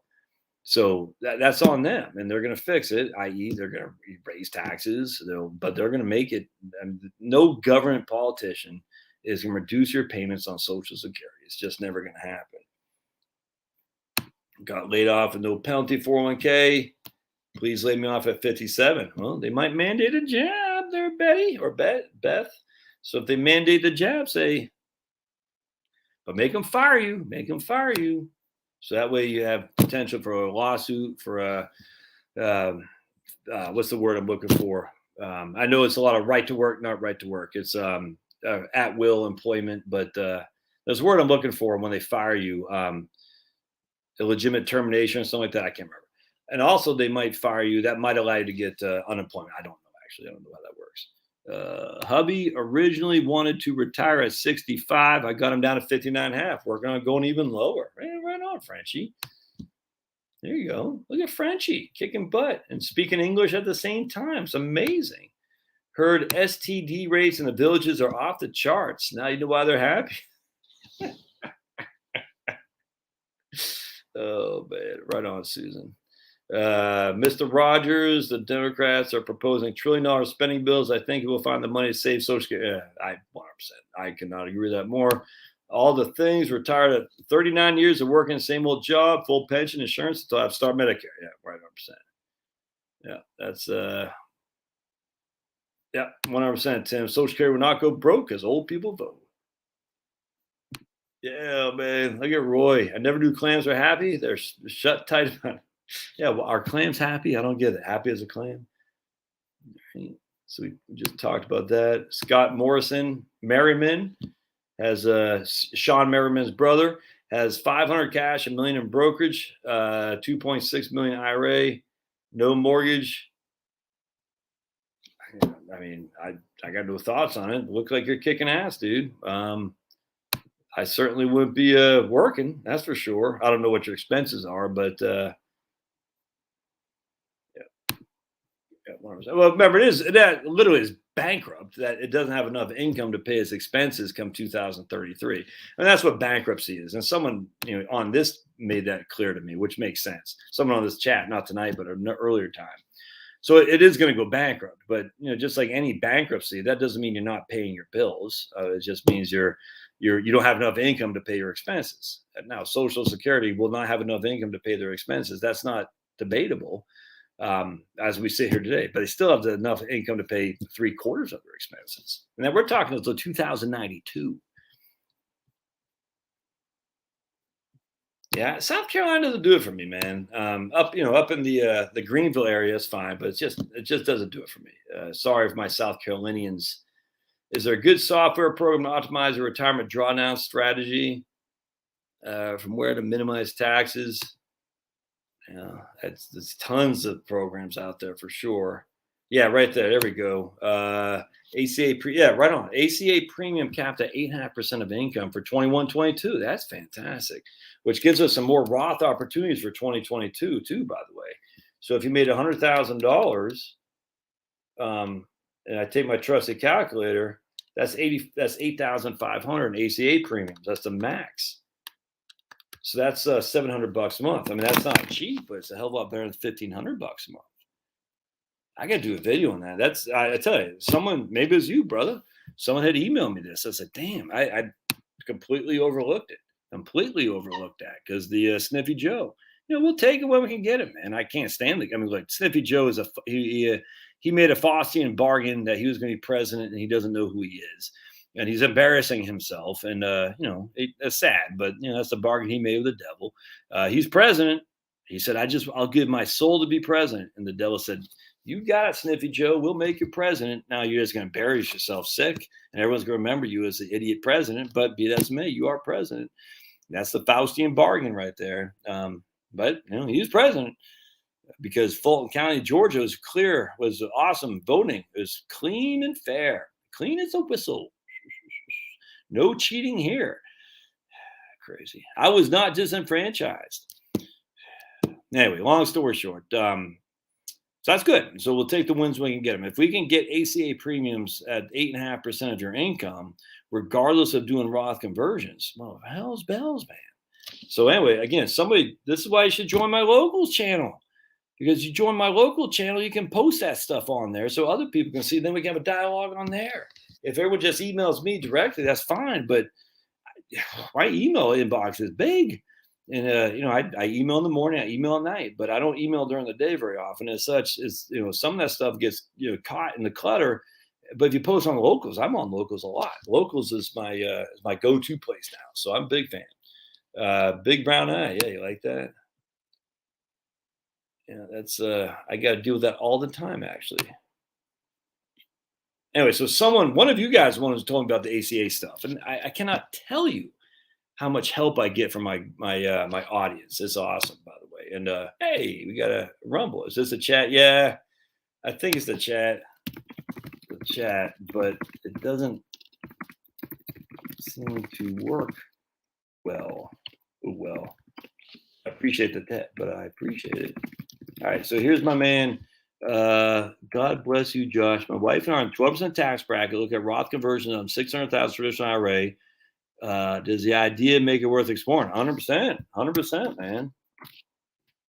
I mean, literally, if you're in the 12%, you got 600,000. You're only 46 and 51. I'm 51. My wife is 47, and I just converted $50,000. And I'm going to convert more next year. Absolutely. Hey, right here. Going to retire April 22nd. Right on, man. Fed pension, Social Security, VA disability, IRA, wife stuff, no debt. Looking good. Yep, completely agree with that, Tim. Michael Gibson of Gibson Guitars. I need a simple definition to describe a mutual fund. It's a company that brings together money from many investors, invest the money according to the fund's investment policy. Yeah, there you go. 100%. 100%. For high school kids. Yeah. Yep. I 100%, man.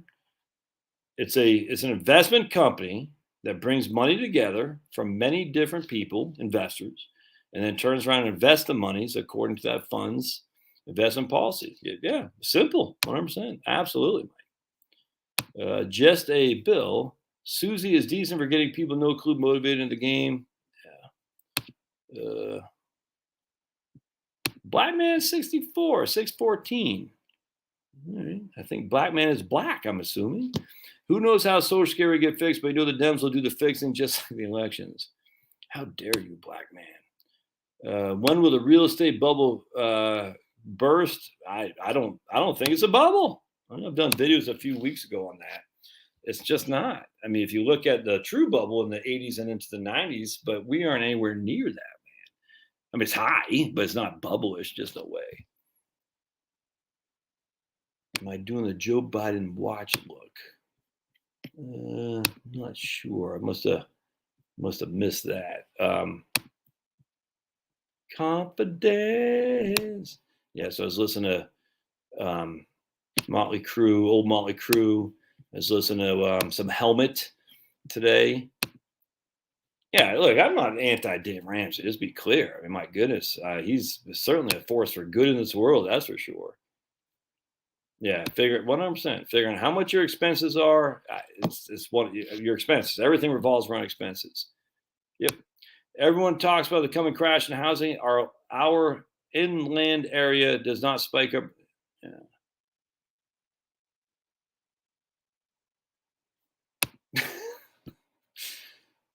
Please don't. I've been like last year. Dude, this whole thing is about politics, man. What are you talking about, man? Please don't resort to political comments like last year. It's nice to hear you being professional. This whole show is political. You hear me making fun of Sniffy Joe? Professionalism. My dogs bring big brown eye. I got a T-shirt, 10th pound degree T-shirt. Hell, you'd be lucky I'm not starting to pick my nose there, dude. Professionalism ain't me. Don't come here for professionalism. Of course, I talk politics all the time because I can't stand the Democrats. I can't stand the Republicans less than I can't stand the Democrats. They can all kiss my big fat behind. Don't even get me started on the because it's freaking such a freaking. How dare I? Professionalism. I got a big dog that just put his butt in the camera, and this guy's worried about political comments. 10 years at 1.3 to 30 years at 1.9. We have more natural. The government allows us to tap them. That is, yeah.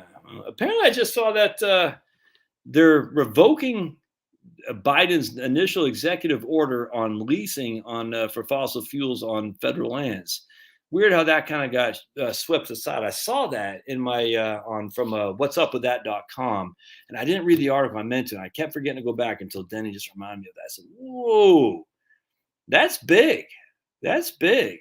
If Sniffy Joe and the commies that run the show are like, we need fossil fuels because we don't have the resources, and we're relying on OPEC and our strategic oil reserves and whatnot, and they're going to allow for drilling on federal land leasing.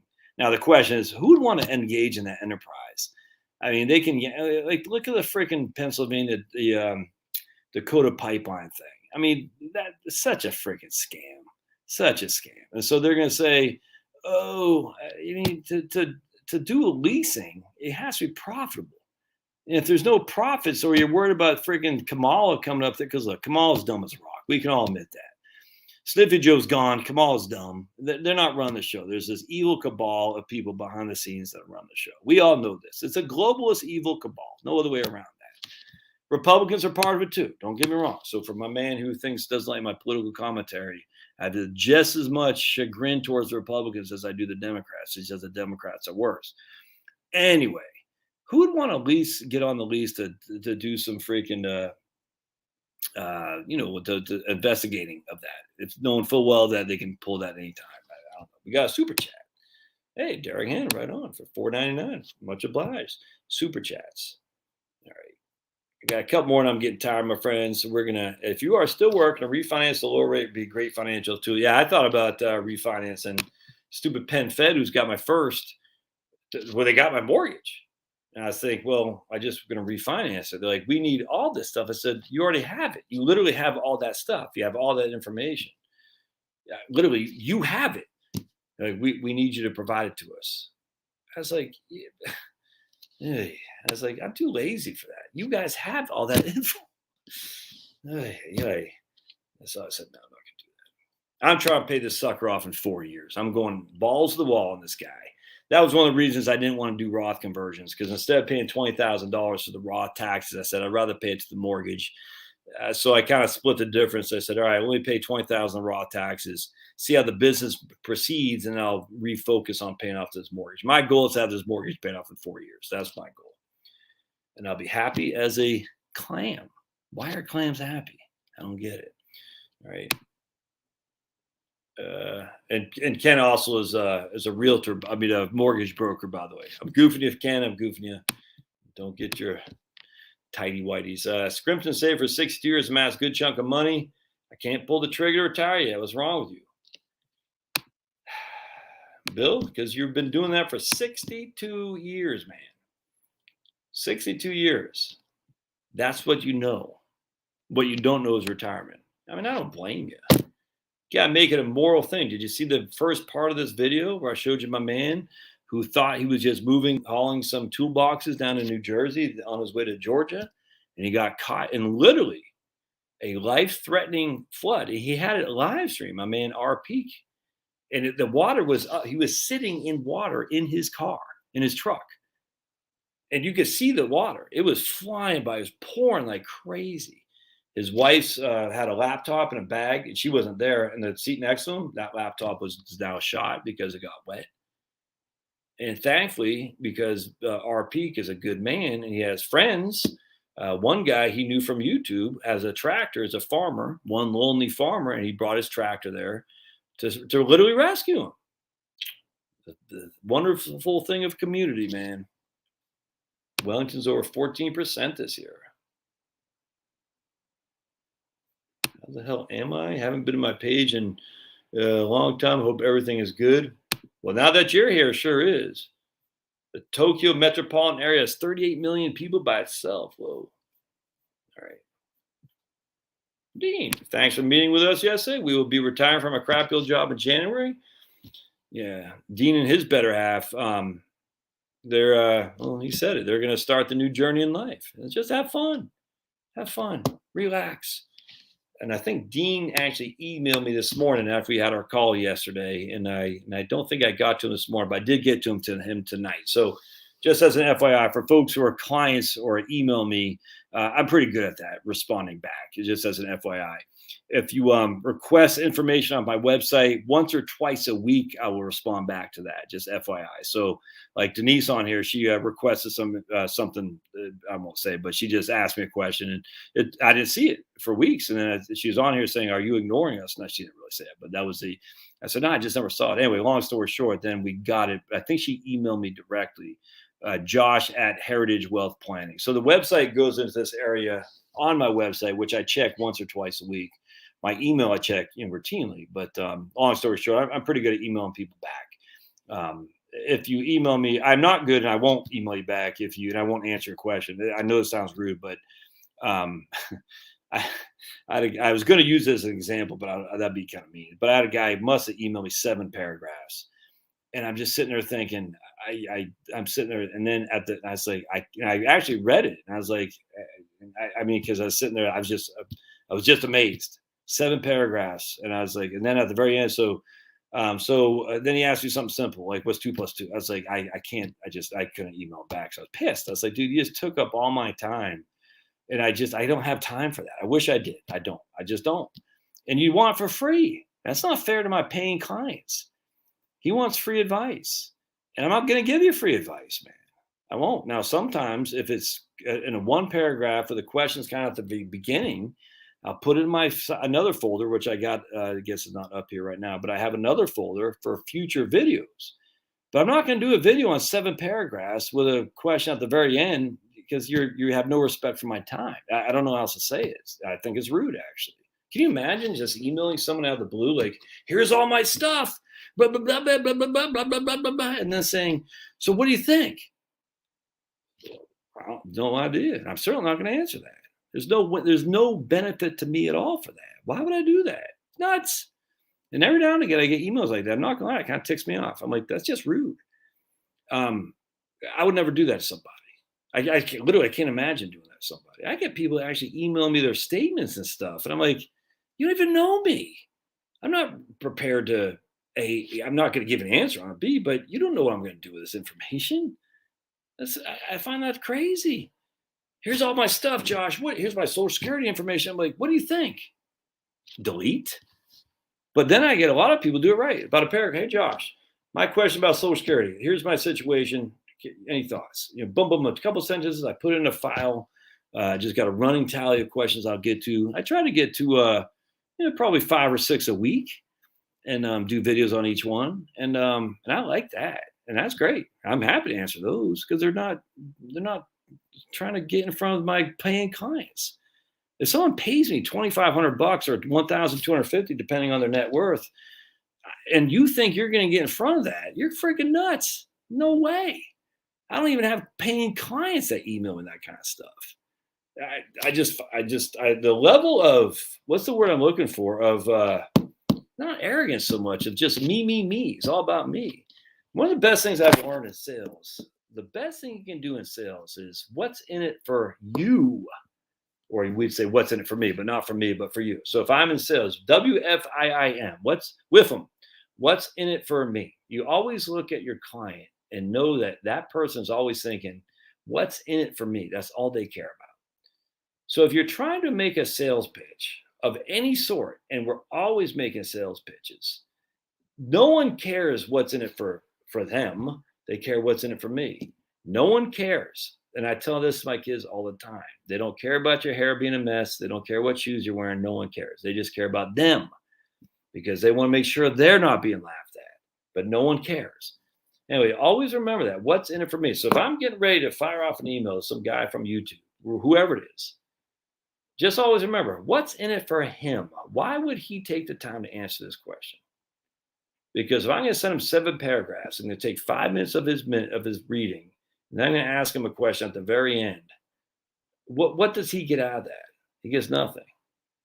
And I'd always look at it like that. What's in it for me? And again, if you're going to email me and you want a response, what's in it for me? Well, what's in it for me is, can I do a video on it? Because, videos I can get paid some money on, and videos help me with other potential customers as well. So a video is always preferable because I like them. It's good content. It answers a question for you, and it answers a question that other people might have, and it shows me in my my business capacity as a competent financial planner. So videos are good. There is something in it for me, but a litany of stuff, a diatribe, nothing is going to delete. Just FYI, that's happened a couple times lately.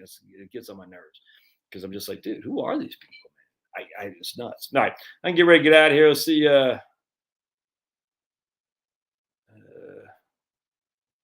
Let's play the fool. All right. I don't know who AB is. All right, so I'm getting tired. Oh, it was Bobby S. asking other questions.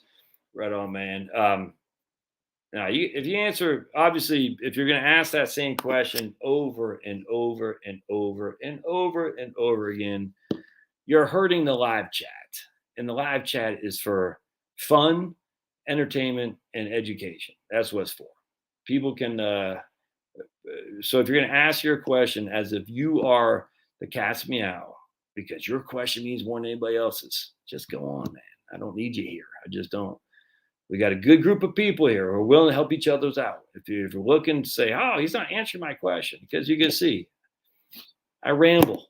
It's the nature of me, man. I ramble. I don't know why I do. It's just the way I am. I like the way I am, and I'll continue to do so. So I'm not sitting here like, oh, Bobby, yes, ask. I better answer that question. I'm not like that. There has to be a little bit back and forth here. And that's why everyone on my live stream, I enjoy immensely. The group that we have developed here over 4 years of doing this is great. And I love it, man. I love seeing my man, Eric. Like Eric was trying to flirt with me the other day. I said, no, I don't swing that way. Not that I'm not curious. Remember that time, Homer? when he thought Mr. Burns was flirting with him when his Homer was doing the union negotiation. He said, not saying I'm not interested, not saying I'm not curious, but Mr. Burns, I'm married is funny. So Eric was trying to flirt with me. I'm just joking. Eric was not trying to flirt with me. He just said I had a nice cut. That's fun. That's kind of back and forth. And so we went off on a 5-minute tangent of talk about that. And I'm sure someone had a question that got overlooked for a few minutes. Be patient, man. Or maybe it's not the channel. It's okay. I get that. All right, this will be the last one right here. Would you recommend to buy a first starter home versus investing in the upcoming market crash in this time of bubble?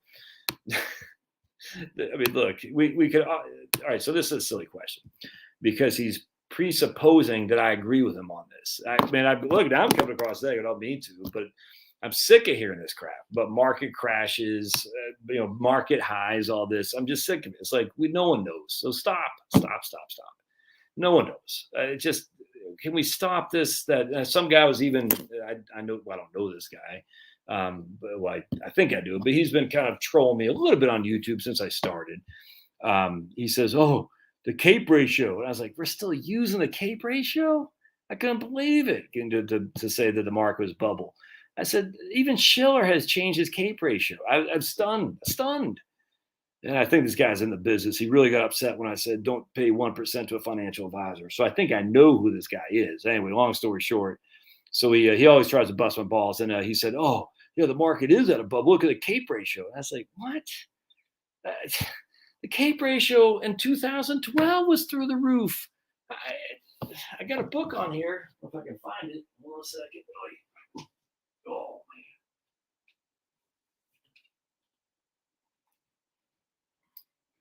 Right here. This is Ed Easterling. And I think has he died now? I think he might be dead. Probable Outcomes. I remember sitting there reading this book in 2011 while we were, and you can see I've highlighted a bunch of stuff here, while we were in Phoenix, Arizona on Easter week. We had taken a trip to Phoenix, Arizona, sitting on Squaw Peak Parkway on some place they have for a cabana kind of place. Reading this book, CAPE ratio through the roof. And I thought that meant market dooms, market bubble. And it turned out, and look, I like Ed Easterling. I follow a lot of his stuff. It didn't work out like that. I mean, could it? Sure. But I mean, we've heard all this stuff a million times a Sunday about the CAPE, and it just hasn't proven anything. So freaking Robert Schiller, who invented the CAPE himself, has revised it.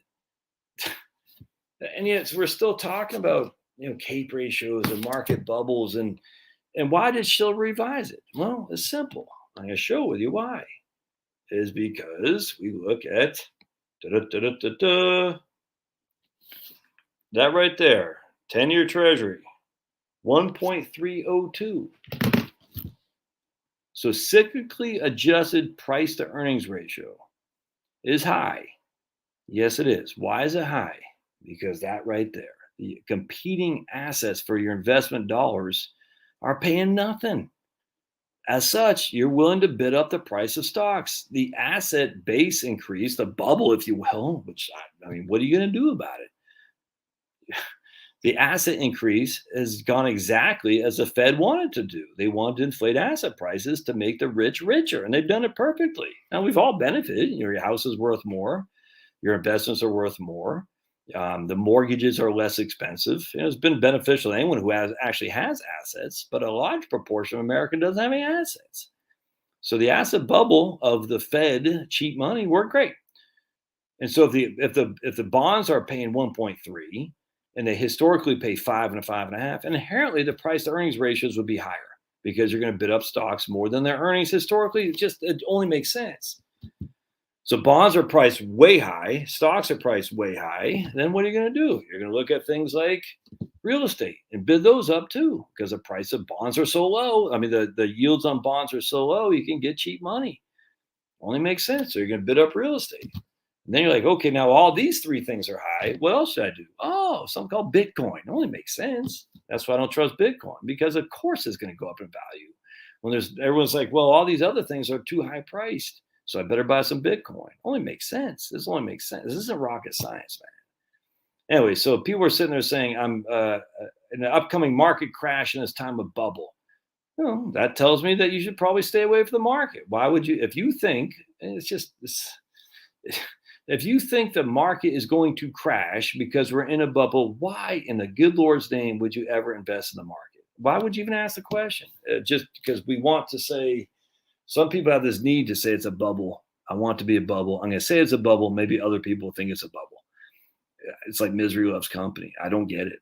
Could it be? Sure. I don't know. I personally don't think it is, because until the interest rates go back to historical norms, 5 on a 10-year, the bonds are still way heavily priced relative to stocks. There's just no other way around that. That doesn't mean stocks can't just go down 25%. It happens all the time. Is a 25% market decline a crash? No. A crash was in 2007, 8, and then in 9. That was a crash.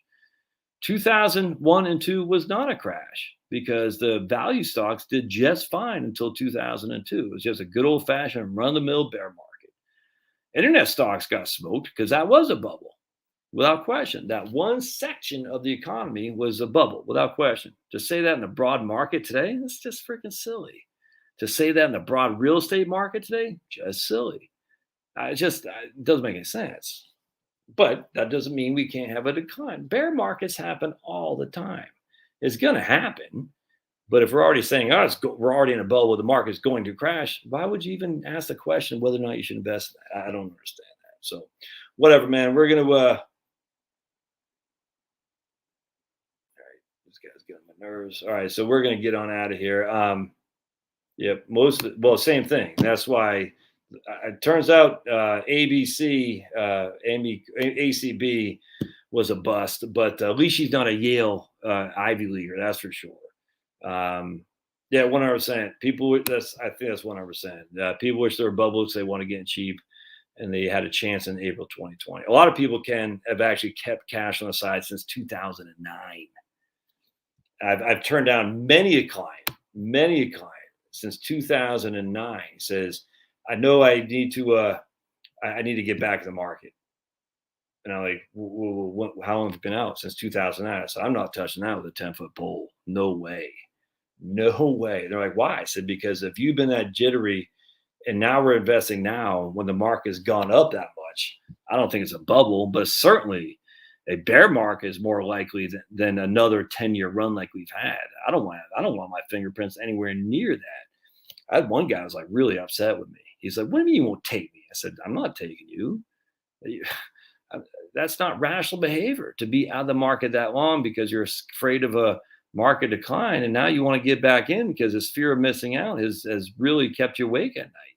I'm not touching that 10-foot pole because all I know, the first thing that guy wants to do when the markets crash, or I should say when markets go bear, he wants to blame me in this case. I said, nope, I'm not, no way. I've been in this business a long time. I know how this works. People want someone to hold accountable when the markets go south. And they want to say, I told you I should never got back in. I said, I never told you to get back in. But I'm not getting anywhere near that. All right. Well, and on that, some negative. I don't want to be negative. I just, a couple of things on, oh, man, dude, right. Patchy. Patchy, the prehistoric pirate. Man, I love Patchy. Love me some Patchy. That's great. You know who Sticky Joe is, Patchy? Sticky Joe? You know who that is? It's not from SpongeBob. You got to know who's Sticky Joe. Sticky Joe is, now I'm drawing a blank from Uncle Grandpa. Was it Uncle Grandpa? Sticky Joe? Or Gumball? Uncle Grandpa? I can't remember. Anyway, I love to read. I read I read tons of stuff, man. I have what's called the anti-library, the anti-library, which is every time I read a book, I collect 4 more. It's nuts. And that's why I like this guy I'm interviewing tomorrow, Phil Lay, who wrote the Southern Reconstruction book, which is one of my favorite reads of all time. I'm a Yankee. And if you think the Yankees really give 2 craps about the black people, you're nuts. They didn't care. There's all industrial. It's no different than today. The best thing about reading this book is you realize it's all the same. And I was listening to somebody say there's always a Fauci. There's always corruption. There always is. and you're reading this and you recognize it's so true, man. This is the railroad days of back then. Grant was corrupt. Everyone underneath him was corrupt. The northern industrialists, they didn't care about the blacks. They just wanted terrorists to keep this whole thing's done. So I can't wait to interview this guy, because anyway, so from him, I got this book. I bought 3 or 4 more books on this.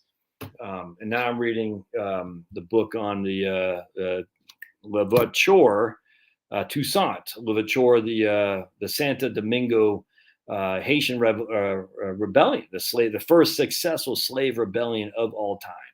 And it's interesting, and that had led to a lot of the Black Power movement and stuff like that and everything. It's actually quite interesting, and so I'm reading that as we speak. I did a video on that this morning, as a matter of fact, where I said, actually, let me see if I can't find that, and then we'll get out of here. But you ask about a book, I got to tell you how. You ask what time it was, I got to tell you how the watch was made. So we're gonna go to my channel here. Hold on just a second, and I'll show you. All right, so we did this. We did this video on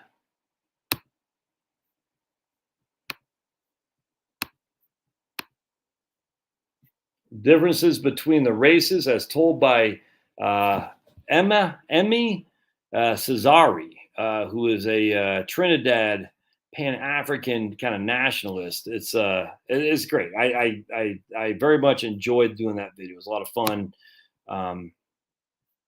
It was very interesting. You should watch that video, because I think you'll get a good take of how some races are different, and not from a like a genetic thing necessarily. I'm convinced it's from the climate, actually. But anyway, I enjoyed doing that video, and I enjoyed reading the book of C.L.R. Lewis, who had written the book on Toussaint, the first ever successful slave rebellion, who introduced me to M.A. Cesari, who had written this poem in 1936, talk about basically the difference between Europeans and Africans, and it just is fantastic. And for a white guy to say, I'm too old to care anymore, and I wish more white people would say it's okay to talk about racial stuff. You don't have to shut your mouth, man. In fact, I think black people respect you more when you're up front with talk about racial stuff. They don't want black people.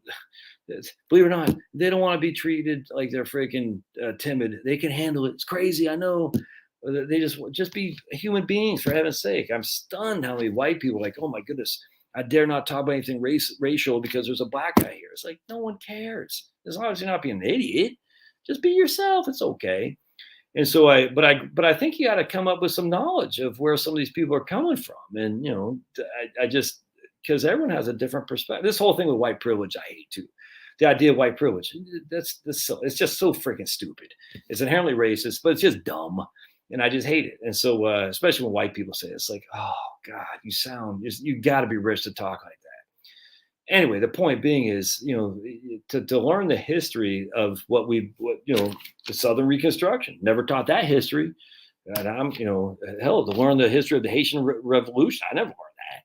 Now, I wasn't a very good student. That's why I had to go in the army. But at the end of the day, I didn't know anything. And to learn, my mom introducing Malcolm X's autobiography when I was 17 years old. You know what I'm saying? And it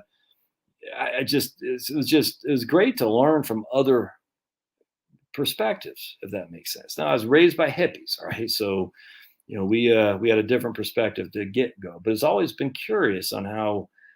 I've always been curious. I'm curious. No other way around that. And C.L.R. Lewis was a avowed commie.